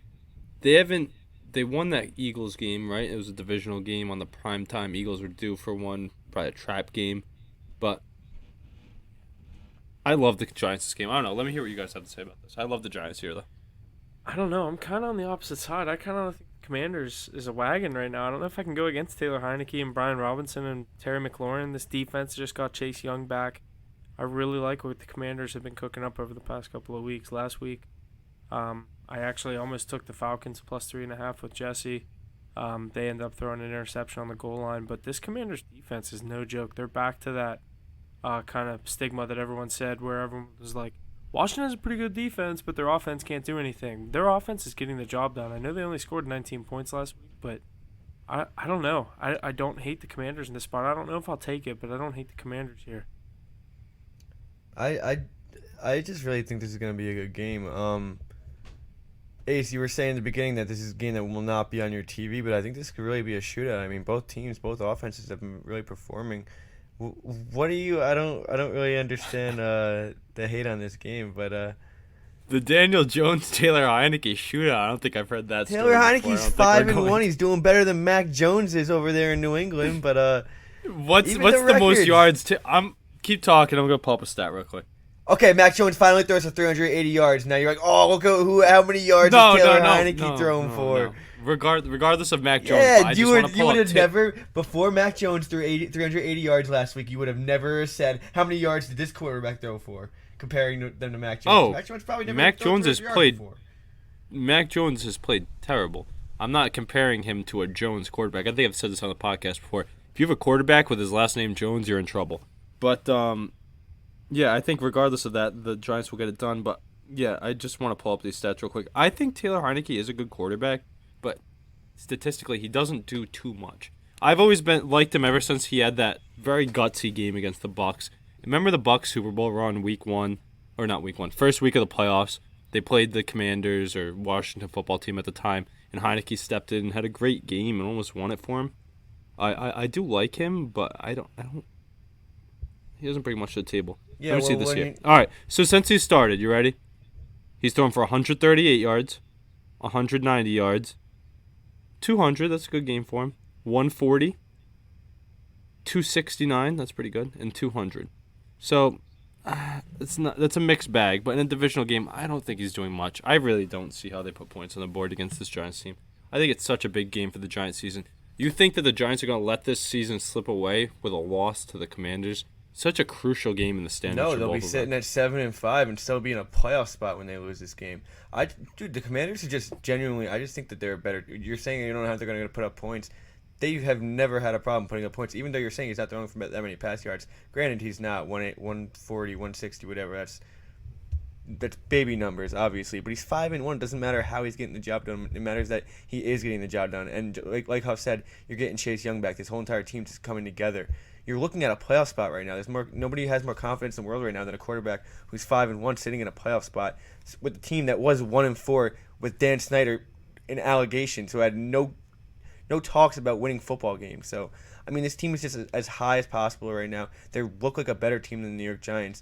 And I just think this is going to be a really good game, a really good shootout game, and both quarterbacks are going to perform. I think both offenses are going to move. You think it's I going to be a shootout? I think it's I think it's going to be low scoring. It's not going to be a Pat Mahomes, Josh Allen shootout, but it's going to be. You're saying it's going to be competitive. Yeah, it's going to be scores at the end of the game. It's going to be big plays made at the end of the game. They're going to be detrimental. Last week I called those couple of value anytime touchdowns. For this one, I'd do a little same gamer, big hat Brian Robinson and Saquon both to get in. I love that. The lead running backs to get in. I hit on that last week on Sunday Night Football with the two top dogs getting in the end zone with Sanders and who was Jones, it? Who was it? Aaron Jones. Yep. That's always a good bet, and you can get good odds on it. So I hear you there, Ralph. But yeah, I'm leaning Giants here. I might put the Giants on my card at -2.5 or +136. Really There's might. also a game where I feel like Giants Washington, they always come down to like 2-point games. So I feel like that. I don't know. I'm not trying Yeah, to it's like. always gonna be a weird score. So I'm not I don't trying want to to talk take you out. points I'm not here. trying to talk you out of a play. I'm just saying from what I see. Like, That's a good point. That's a good point. In a divisional game, maybe I don't do that. The games where I've taken those alternate spreads have been out of division, so maybe you're I right mean, there. Maybe they'll just they've stick been- with that money. They've been working for you though, so I mean, whatever you think. Yeah, but works. that's a good point. Like the games I had before were two teams that are very unfamiliar with each other. And Chase Young back, I didn't realize that. That's a big thing. But I still love the money Giants line. in the spot. The money line, yeah. Yeah. But, You might see this. I think you really might see this on my card. I like that a lot. I think the Giants are playing good football. They Not did well might, against last week. really might. They did well last week against a really good Cowboys team. they did well, but like, I guess they did well. They had a good first half. I mean, second half it was 21 nothing basically until the bullshit touchdown at the end that backdoor covered. But I don't know. I feel like once Dallas actually kicked it in and started playing football, it was just two completely different fields of play that these teams are in. I just think Washington's a better component. I think they're more well put together and put up more of a fight against. I'm eager to see Better if we'll be teams. clashing heads here on the card this week with these two teams. Yeah, I'm not really sure I how I don't- on this. I don't know, but Yeah, I don't I know. just lean Washington. Gotcha. Yeah, you'll be seeing Giants. I've been so high on the Giants all year. I can't bet against the Giants, dude. Every time I do, they just surprise me. This will be a fun one to watch for sure, with a lot of meaning on the line to playoff. True that, Ace. Good stuff out of that matchup. Our last 1 o'clock game coming up here is the Green Bay Packers at the Chicago Bears. The Packers the favorite in this matchup at -5.5. Their money line sitting at -200, and the over/under sitting at 43.5. No trends from me in this final 1 o'clock matchup, but let's shoot it over to Mackie on this one. What do we think's going down in Chicago? I think the Packers are going to take care of business against the Bears, even though I have not been very confident with the Packers lately. Yeah. Is something going on with Justin Fields right now? He's back. He's not playing. He's not playing. I don't think. Okay. Yeah, I think he's back. You think he's back, Hoff? Yeah. I'm looking it up right now. I want to get an official word before I give a comment on this game. That's important. And we don't have an official comment. He's limited and questionable. But if he's limited on a Wednesday, I would assume he's a go. Well, we're talking about two different conversations here. If Justin Fields is in or out. Obviously, if he's out, Here's this my line- logic. What? Here's my logic on me thinking he's in.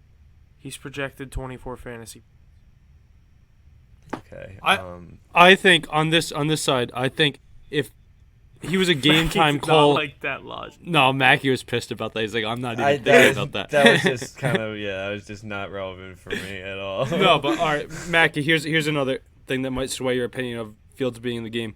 So if you're a game time decision last week, and then you get in limited practice starting on a Wednesday, so then you have Thursday and Friday to practice, even if it's limited, then you're a go. But at the same time, it's an AC joint injury, and we know he likes to get stuff moving with his feet. So At the same time, Bears are 3-9 and have nothing to play for. Your only thing you're playing for is a higher draft pick. So why are you gonna risk your number one quarterback, your franchise quarterback? Also, on the other side of the ball, who's playing, Jordan Love or Aaron Rodgers? So this game has 1,000 question marks right now. That's not confirmed, I don't think. he said he's playing. I would trust him.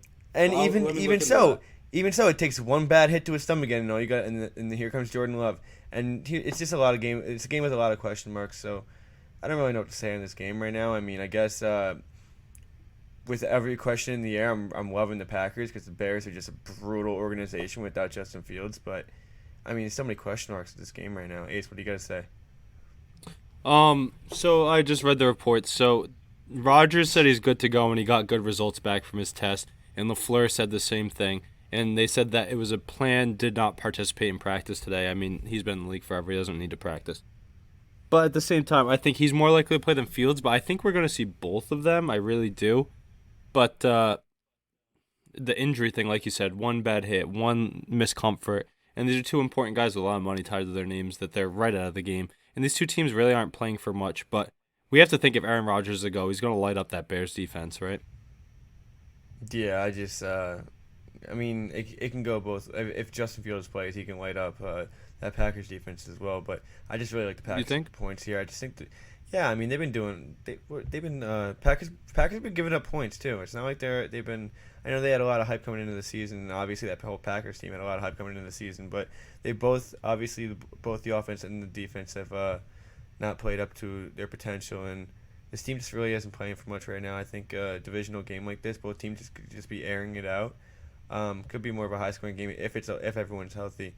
But I definitely do lean Packers here with all the question marks on the Bears side of the field. Obviously, I think they're more detrimental to the team than Aaron Rodgers being healthy is.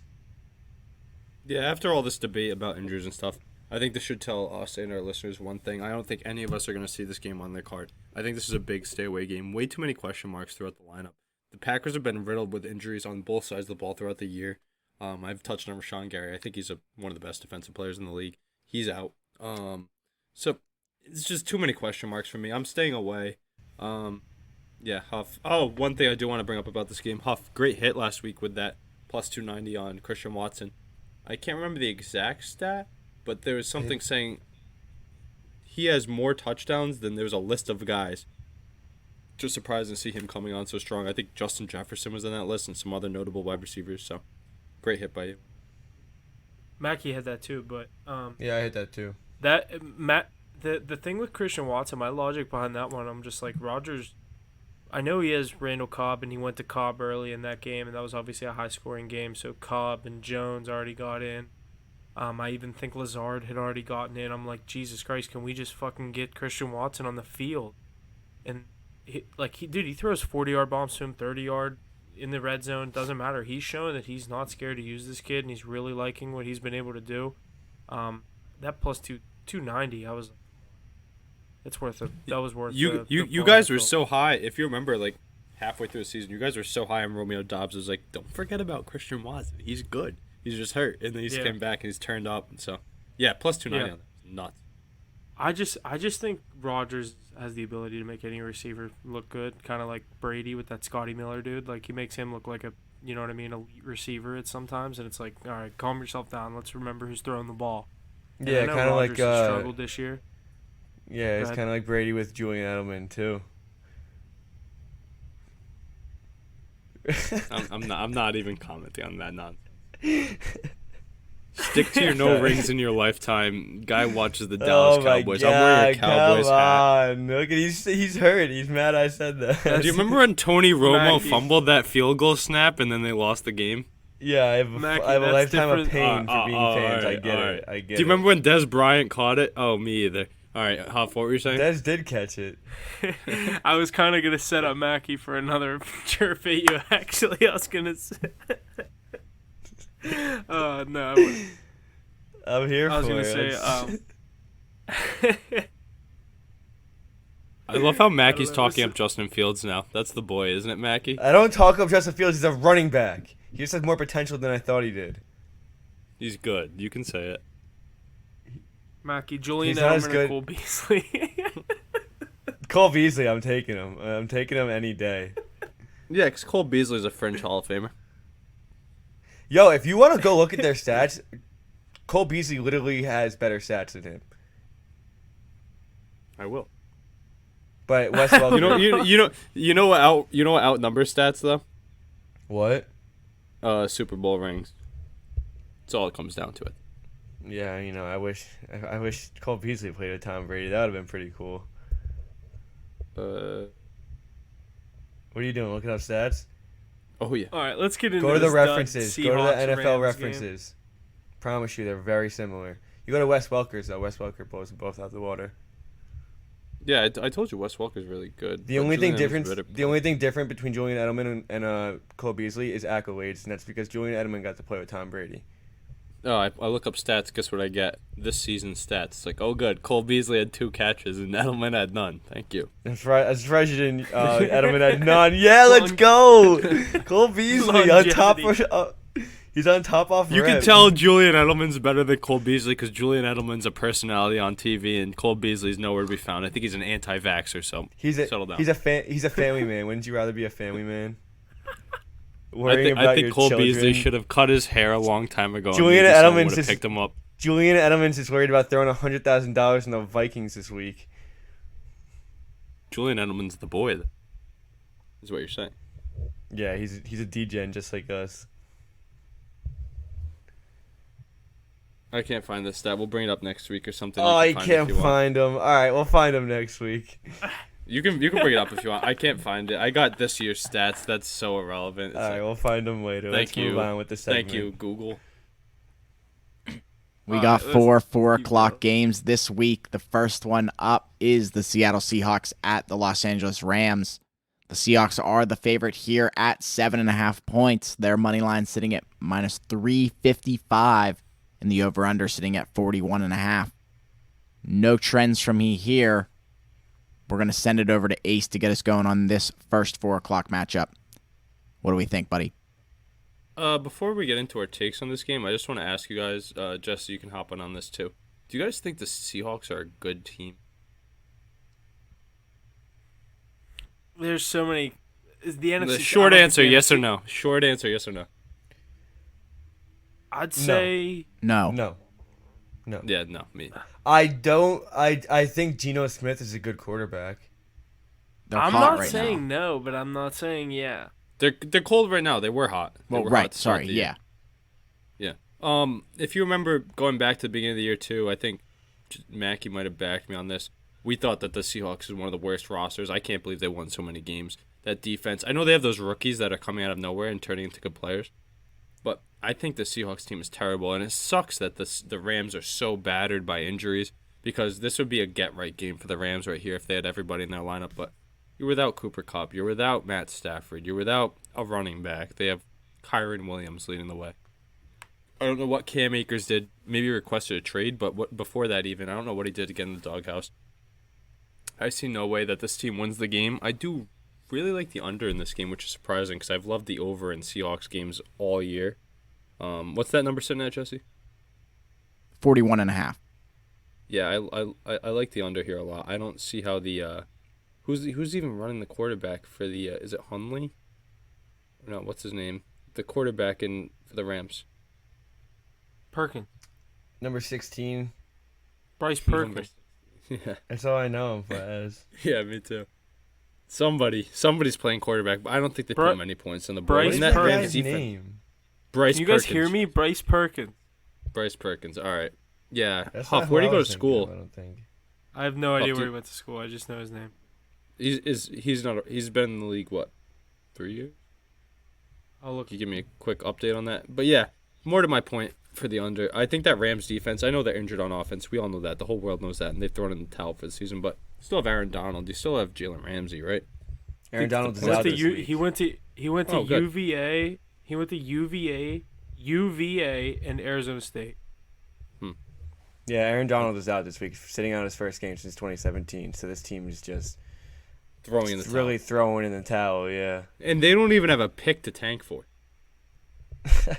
Seahawks first half minus 3.5. Love it. 41.5 is a lot for this game. To me, at least. I lean Seattle. I mean, I just think that, dude, this Rams team is the Seahawks- worst team in the league at this point. Seahawks first half minus 4. Yeah, I lean Seahawks for sure. The Rams are the worst team in the league, I think, at this point. I think the Texans would beat them. Without Aaron Donald, without Cooper Kupp, without Matt Stafford, who do you have? Jalen Ramsey. I What's Jalen Ramsey? Dude, I don't know. Jalen Ramsey is already overrated in my opinion. Bobby. Where are we at? Thank you, babe. Tell your parents this. Thank you. Wrapping up Seahawks Rams. Am I good I to don't move know. forward I to the next don't- one? Yeah, I don't really have. Yeah, much that to say game's about this. terrible. That's the worst game of all time. Let's talk about probably the best game of the week. Maybe the best game of the week. You guys said it. It's going to be a pretty rough game there, Seahawks, Rams. So let's move forward. Next 4:00 matchup is the Dolphins. The Miami Dolphins at the San Francisco 49ers. 49ers are the favorite here at 3.5 points. Their money line sitting at minus 205 and the over-under sitting at 46.5. The trends I got here that the 49ers are 7-2-1 against the spread in their last 10 games against the Dolphins, as well as 8-1 against the spread straight up and 7-2 against the spread in their last 9 games at home. The Dolphins are 8-3 straight up in their last 11 non-conference games. What do we think's going to happen here? Huff, let's send it over to you. Dolphins and 49ers. Yeah, this is like Mackie said, this is a really good game. You have a really high flying, I think 8-3 Dolphins team. Is that what they are? Yeah. Yeah, so this Dolphins team, obviously, their offense is very explosive in what they've been able to do through the first half of the season. This Niners defense has been pretty up to standard, so it's going to be interesting to see what happens when the Miami offense is on the field and San Fran defense. Last week they held New Orleans, was it, to no points? Yeah. 13-0. Yeah, 13-0. Yeah. So, I mean, this Niners team is rolling right now. This is a game, I don't necessarily have a side right now. I don't really like anything specific. But the over-under, I actually think it'll be a high-scoring game. I think this is a big game. I think McCaffrey gets in, maybe Debo. I think the 49ers offense is able to do enough. Yeah, true. I think that this is a spot where the 49ers offense is able to do enough to stay in the game. As far as, I guess, stay in the game, I'd like the Dolphins getting them points, but I don't know. I'm going to have to see how I like this one going up until Sunday. Yeah, I'm kind of on the other side of you in terms of you said you think it's going to be a high-scoring game. This Niners team is just fully came full circle, and it's just really it looks really good all around. They haven't given up a point in the fourth quarter in 5 weeks since they got blown out by Kansas City in the fourth quarter. They lost 44-24, something like that. They have not given up a fourth quarter point since then. So, I mean, this team just has all the confidence in the world. Obviously, they got Christian McCaffrey, made it a lot better. Like Ace said, he might be out this week, but even if he's out, I mean, you got Elijah Mitchell in that backfield. He's still getting heavy reps, and he's still playing very good football. He had that injury at the beginning of the season, which led them to get Christian McCaffrey, but they're working both those running backs really well. Niners are 4-1 on their home field this season. They're just playing really good football. Jimmy Garoppolo looks like one of the better quarterbacks in the league. Obviously, he wasn't even supposed to play coming into the season. He had Trey Lance. Trey Lance gets hurt week 1 or week 2, whatever it was, and Jimmy Garoppolo has led this team to a 7-4 record and probably the best team in the NFC right now. So, Dolphins are good. I really like what they have going on there. I just don't think that this is a game where they're going to be able to their defense is just not going to be able to keep up. And I mean that offense obviously has everything going for them. I just think that they kind of run into a brick wall here. They've had it pretty easy in the past. You got Jalen Waddle and Tyreek Hill just running all over these defenses. This is probably the best defense that they've played up to this point.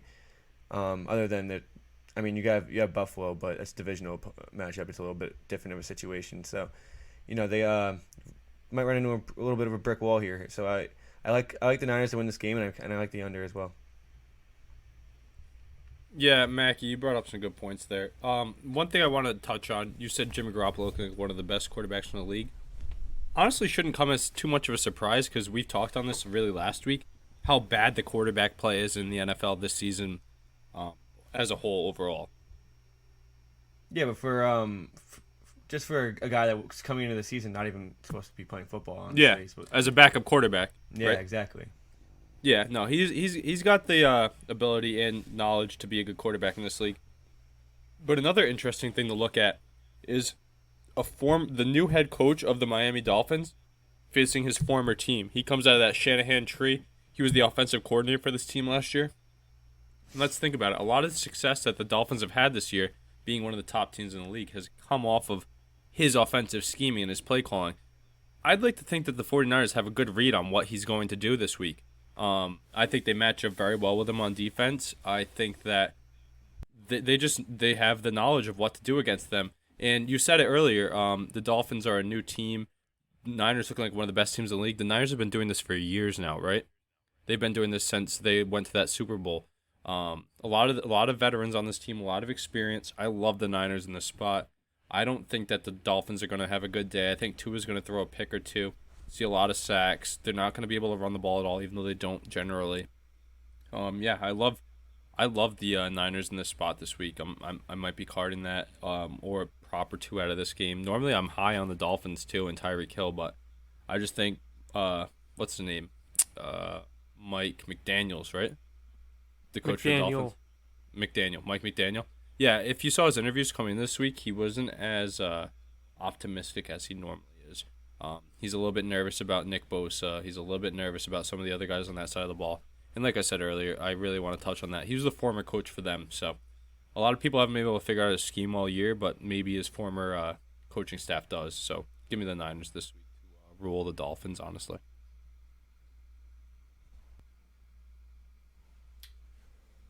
Good stuff out of that 4 o'clock matchup. Our third matchup in the 4 o'clock slate is the Los Angeles Chargers at the Las Vegas Raiders. The Chargers are the favorite in this matchup at 1.5 points. Their money line sitting at minus 126, and the over-under sitting at 50.5. No trends from me out of this West Coast matchup, but what do we think's happening in Vegas? Ace, you want to roll on this one first? Yeah, I've really been, I said this at the beginning of the pod, but I was high on the Raiders at the beginning of the year. Really been hitting on them the last 2 weeks, and they're underdogs yet again. Such a great roster. The only reason they're underdogs, I think, is because of their season and their record as a whole. But playing so well lately, and the amount of talent they have on that side of the ball against a banged-up Chargers team that finds ways to lose games, give me the Raiders money line this week. I love that. I think this team, I think they still finish above 500 after they started, 1-5 maybe? So it'll be interesting to see. Josh Jacobs having a career year, another guy that's on his contract year, looking to exploit that. Last week, I think he's been like the leading fantasy scorer, leading rusher. He's putting up touchdowns, winning games on the back of himself. Then you still have Devontae Adams and a few other guys on that team. So give me the Raiders in the spot money line. Might even card this in the 4 o'clock slate. What do you guys got? I'm right there with you. I like the Raiders. Not too much else to say. I like what they've been doing lately. Like you said, you've had them the past couple of weeks. I think it's a good spot for them at home. Divisional matchup, getting points. I'll take it's plus 1.5. I'll probably just take the money line, but I like the Raiders. Yeah, it's a divisional matchup, but you like the home team, especially in a game where it's such a close line. Raiders do look a lot better. Obviously, you got that nice win under their belt last week. Josh Jacobs 8. He had that breakout run in overtime. Obviously, won the game. Chargers squeaking one out against the Cardinals. Probably really shouldn't have won that game. Chargers are getting healthy. Keenan Allen and Mike Williams are back. Yeah, they're getting a little healthier. I just don't think that they're fully there yet. I still think they're because I think this Chargers team fully healthy is probably a top 5 team in the league, and they're obviously still not playing like it's so. I don't know. I like the Raiders in a divisional matchup here. What? Do you remember the debate we had? Was it last week or 2 weeks ago that you said this was a bad team? They stink, the Chargers. Yada, I said yada. fully healthy. Dude, what are you talking about? You bet them that weekend too. Bet them that weekend and I won. Because they're a good team. Wait, what weekend was that? It was a divisional matchup Against the Chiefs. Yeah, divisional matchup. It's a completely different ball game. Listen, bro. Beginning of the season, I had the Chiefs going 13-4. That's an injured team. They're not good injured. Like you're not. So are the Chargers a good team or not a good team? Let me hear you say it. Right now, like injured or not injured? Are the Chargers a good team or are they a bad team? They're not a good team, no. Dude, what are you? They just literally squeaked one out by the skin of their teeth against the Cardinals. One of the worst teams out. They don't ask how. They do not ask how. You're just making me seem like I'm contradicting myself, and I'm not really contradicting myself at all. I said at the beginning of the season, who do you like this week, though? I just said the Raiders before you even started all this. No, I'm just saying that. I had to bring it up. You chirped me on the podcast, and then you bet them that weekend. Just because, dude, you bet on bad teams all the time. Like, you make it seem like I'm contradicting myself. I'm not contradicting myself at all. Just had to bring it up. You take a team with a spread. You know the spread makes the game a little even, right? It's the point of a spread. I hear you. I still think they're a good team, but I just wanted to see your thought on it. Well, nothing's really changed. This will be a good one for sure, though. I like the Raiders. Chargers are a good team, though, so it's not going to be an easy game. At least, but we'll see. Going to be an interesting 4 o'clock matchup there. Curious to see what Ace and Mackie decide on that one. And our last 4 o'clock matchup is the Kansas City Chiefs at the Cincinnati Bengals. The Chiefs are the favorite here at 2.5 points. Their money line sitting at minus 132 and the total at 52.5. Bunch of trends for this game from me. The Chiefs are 20-2 straight up in their last 22 games played in December. The Bengals are 16-3 against the spread in their past 19 games. The Chiefs are 3-8 straight up in their past 11 games against the Bengals. Chiefs are 1-7 against the spread in their last 8 conference games, and the Bengals are 7-1 against the spread in their last 8 home games. Lots of trends there, lots of varying opinions. Let's send it over to Ace. Start us off on this last 4 o'clock matchup. Yeah, Mackie, going off of our last conversation, I think we can both agree these are two very good teams here. Am I wrong? No, you're not wrong. All right, thank you. But I think we kind of jumped the gun dubbing the Titans-Eagles game of the week here. This really might be the game of the week, especially after that. It's the first matchup they've had since that AFC Championship game where Burrow kind of stole the show from Patrick Mahomes in his own stadium. So I'm looking at Mahomes to come out and really rule this week. I love the over in this game. Two of my favorite quarterbacks in the league. I think we went over this when we were naming top 5 quarterbacks in the league. Two of the best quarterbacks out there with weak secondaries. I know the Bengals have been playing pretty decent, but I love the Chiefs in this spot. What do you guys got to say about this one? Yeah, there's obviously a lot going into this game because what we saw last year, Bengals beat them week 17. I think we beat them late in the season, and then you beat them in the playoffs. So, Joey B against the Chiefs. Obviously, Pat Mahomes wants to beat him. This should be a really good game. I know it's in Cincinnati, correct? Correct. So, you give a bit of an edge to Cincinnati, but I really like this. I mean, you can't bet against this Chiefs team. They're 9-2. Pat Mahomes is rolling right now. They don't lose games in November. This game's technically in December, but this team is just rolling right now. You can't really bet against them. I like the Chiefs to get it done. I just don't think the Bengals are really all there this year. Obviously, they're sitting at 7-4. Their offense has shown they've been able to get it done. Jamar Chase is back this week. I just think they're too up and down to take them against a team that's playing as good as the Chiefs are right now. How good Pat Mahomes is playing right now. The team's just him and Kelsey right now are just better than even they've ever been before, and that's saying a lot. So this team's really rolling right now, and I really like them to get the job done in a really good game. Yeah, I'm right there with you. I think the Chiefs are the play here. I like them. I don't know if I'm locked in on either side necessarily. I'm definitely leaning on the Chiefs.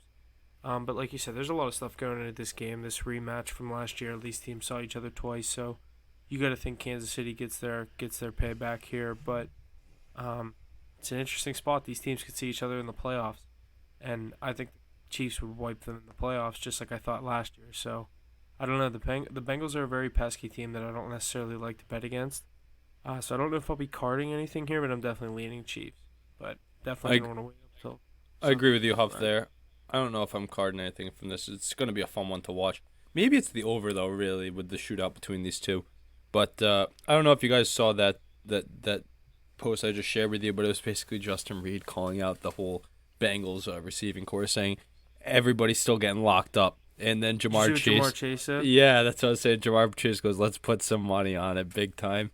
So I think it's going to be... all right, Calvin Ridley, calm down. Everybody get your popcorn. Yeah, literally. That's a good one. Everybody get your popcorn out. This is going to be one of the most exciting matchups to watch of the year, I think. I think this could be a game of the year candidate, just from the outside perspective. What's the over on that again? Somebody have that number? 52 and a half. 52 and a half. Yeah, that's what I guess. Love that over, though. I think they both put up 3 touchdowns from both quarterbacks, so I think it'll be fun. I'd do that over. I could be talked into that over. But the Bengals, you're right. They're a pesky team, and I've had them a lot on our card throughout the year, and they've been cashing in for me. So it's tough. I like that they're home in this spot. That's why I don't necessarily love the Chiefs. But it's Patrick, so I can't bet against. Exactly. That's why I like exactly. I love the over. I would do the over. That'd be a fun bet. All right. Is this the game of the week, or are we sticking with Titans Eagles? I don't know. What about this is the 4 o'clock game? What about Miami, week. San Francisco?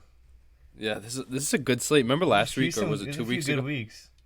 You remember a couple of weeks ago when we were saying this is like the worst slate we've ever seen. Yeah. Yeah, it was like week 10. Yeah. Schedule makers are really coming back to us and giving us some fun ones to watch, and all in the 4 o'clock slate. So, it'll be some high flying shootouts. Big scoring game out of that final 4 o'clock matchup. So let's move forward to the Sunday primetime game. Indianapolis Colts at the Dallas Cowboys. The Cowboys being the favorite in this matchup at 10.5 points. The money line sitting at minus 550 and the over-under sitting at 43.5. The trends I got here are that the Cowboys are 7-0 against the spread in their last 7 games played in December. And the Colts are 21-8-1 against the spread in their last 30 non-conference games. Mackie, your Cowboys. I think they can do it against the Colts, but 10.5 is pretty hefty. Highest spread of the week. Highest spread of the week. What do you think? Yeah, I mean, the way that this team is playing, they should definitely be able to get it done against this Colts team. Really, they didn't look at the better team last week when they were playing the Steelers, and I just think Dallas is miles ahead of the Steelers. So they don't really have anything going for them. They're sitting at 4-7-1. Beginning of the season, they had the the division eyed up. They thought they had a good shot at that. Obviously, Tennessee ran away with that. Matt Ryan's not playing good football. They've been dealing with injuries. Did DeForest Buckner play on Monday? Yeah. Okay, so I mean he looks like he's healthy. I know he was questionable, but I really think Dallas can cover 11-point spread here. I don't really see how the Colts score points, and Dallas offense is more than enough for this Colts defense right now. They're just really rolling right now. Everything's really connecting. Only thing, Dak usually likes to start slow on primetime games. I don't know what it is about him, but he just always does. So maybe that's the only thing I can see them holding back from minus 11. But I really do think they get it done here. I'm right there with you. It's interesting you added that little ending point. I was gonna say I like the Cowboys maybe first half spread here. See what that's at. I've taken that a couple of times, but I've taken the Cowboys with these bigger spreads. I think. Yeah, I was gonna say. I think the one time I had 9.5, I got a -4 first half. It was hype. I mean, they could be up 10-0 at half in this game very easily. Mm-hmm. It could be a very slow first half. I like the Cowboys. I'm looking at that. I'll definitely be looking at that first half.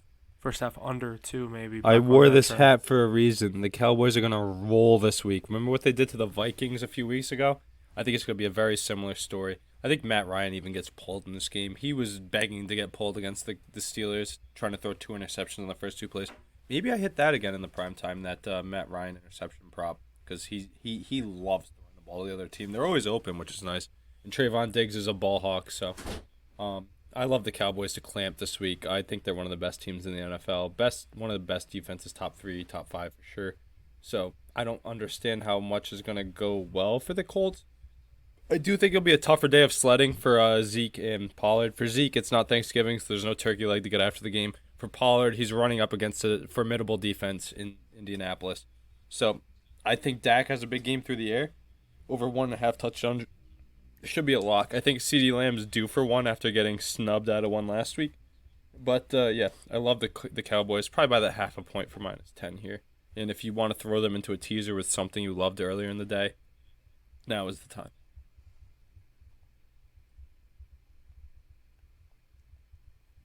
I think it's going to be a big game there Sunday night. I'm excited to see what the Cowboys can do. And the final game on our slate, the Monday night primetime game, the New Orleans Saints at the Tampa Bay Buccaneers. The Bucs are the favorite here at 3.5 points. Their money line sitting at -184, and the over-under sitting at 40.5. Good amount of trends for this one as well. The Saints are 0-5 against the spread this season on the road. Saints are 10-3 straight up in their last 13 games at Tampa Bay. Saints are 3-10 against the spread in their last 13 games as the underdog. The Bucs are 1-5-1 against the spread in their last 7 at home, and 1-7-1 against the spread in their last 9 as a favorite. So nothing really giving too many props to either team. So what do we think here, Huff? Monday Night Football, we usually get a closer game. I think too many people are on this narrative that the Saints have Tom Brady's number. The Bucs are at home here. The Bucs are starting to roll. I really like what they're doing here. It's going to be all the Bucs. I like the Bucs -3.5. This Saints team hasn't done anything over the past couple of weeks. Kamara looks not like anything like himself. Andy Dalton's still playing quarterback. Get him out of there. Give me some Jameis Winston. Even a Taysom Hill game. Like, come on, shake up this offense. Something. This team looks so bad. I love the Bucks here. Bucks minus 3.5. The Bucks have burnt me so much this year. You know how many times I've carded them minus 2.5, minus 3. You know I'm the biggest Brady believer of us all for sure. Get me those 6 rings that Mackey does not have. Huff, Jesse, it's a good club to be in. But yeah, I think that I'm definitely buying that half a point and throwing that on my card on Monday Night Football. Maybe I do that sooner rather than later though, because I feel like there's gonna be. Huff, you might be right. Anybody have the money splits on this game? It's 65 on New Orleans. That's why I said I think too many people are buying this narrative that the Saints have his number. Yeah, but that was when they had Drew Brees and stuff. You know, like Andy Dalton's terrible. He's terrible. He put up 0 against the Niners. And how much? I know the Niners are one of the best defenses in the NFL, but how much further off are the Bucks? Not much, right? I'm looking even past Andy Dalton, dude. Kamara looks like a shell of. Doesn't even look like a shell of himself. Like he looks terrible. Yeah, they use him incorrectly, in my opinion. Literally the only valuable piece of offense they have is Chris Olave, and he's a rookie, so you can't expect too much. In Tampa Bay too. Surprised the spread isn't 5.5, 7.5. Really, I love that. I'm surprised. I mean, I'm gonna wait and see what Mackey says, but this could end up being another team play if we all really like that. But I love the Bucks minus 3 here for Brady to get back and control that division. He's got to get back to 500 sooner or later. Yeah, I mean, I'm definitely on the Bucks here. I don't see how you could bet on New Orleans, especially after seeing him last week. I mean, they even ended up taking Andy Dalton out and put Taysom Hill behind the center because, I mean, I don't know if you guys saw. I saw a clip on Twitter. It was just he went to go hit Chris Olave on a check down and literally just threw it into the dirt, and Olave just threw his hands up in the air and was like, "Get this guy out of here." I mean, how does he have a job? At this point, I don't know, and because he shows he's a nice guy and he gets the job done. And I'd love him as a backup. But how is he? Yeah, so he can't. He can't start, and the Saints just don't really have anything going for them. They're basically out of contention for that. Actually, I guess if they win this game, they're not really out of contention for that division. But I just don't see them. They don't have anything going for them right now. This Saints team is the definition of they have nothing going for them, and they're losing games, and they don't even have their first round draft pick because it got sent to Philly. So if the Saints finish with a top 5 pick, the Eagles have a top 5 pick. That's the team. The Saints team has nothing. That's going great. for them. All these teams that are in the gutter don't even have their top. Yeah, I don't know. I just don't see. This is a pretty shitty game in my opinion. But Steelers are loading up pick. I do think Tom Brady does enough to even cover a 3.5 point spread. I think you'll see him move up to 4, maybe even 4.5. Kings put Cal Peterson on waivers. Right after that game last night. He allowed 4 goals on 16 shots. He came in cold though, Mackey. You know that. You're a goalie. Yeah, but dude, you want to come in cold when a team's coming in cold when the other goalie gets hurt. Yeah, it's a little tough. But when the other goalie's shit in the bed, you don't really have much to lose at that point. You can't really blame that on. He was in the first year of a 3-year, $15 million extension. They put him on waivers this morning. Wow. Dude, you should have seen some of the goals he was giving up last night. I mean, they're brutal. 4 on 16. Ace, you see the one that popped up in the air? No, was that in the second or the third? Second. He literally right off his blocker, straight up in the air. The guy's looking like a. He had no idea where he was, and just dropped. You know what it was? Him right in the back of the net. I'll have to look at it. Or if you see the clip, send me it. It was definitely when I was chasing those live overs. Yeah, probably. I'll send you both the bad ones. They're really bad, but that's funny. But to close up this, real quick, to close up this Monday night game though, Mackie, like you said, this line is going to jump up to 4 or 5. So if you're going to take the Bucks, maybe now is the time before that line gets a little out of hand. Great stuff out of that Monday night game. Great stuff across the board. Great episode tonight. Nothing else from me. I think that's going to wrap it up this week, boys. What else you got? Anything? Nothing else coming from me. Thanks for listening. See you guys next week. Let's have a good week. Week 13. Let's go. Yeah, Huff, agreed. you said it right. That's all I gotta say.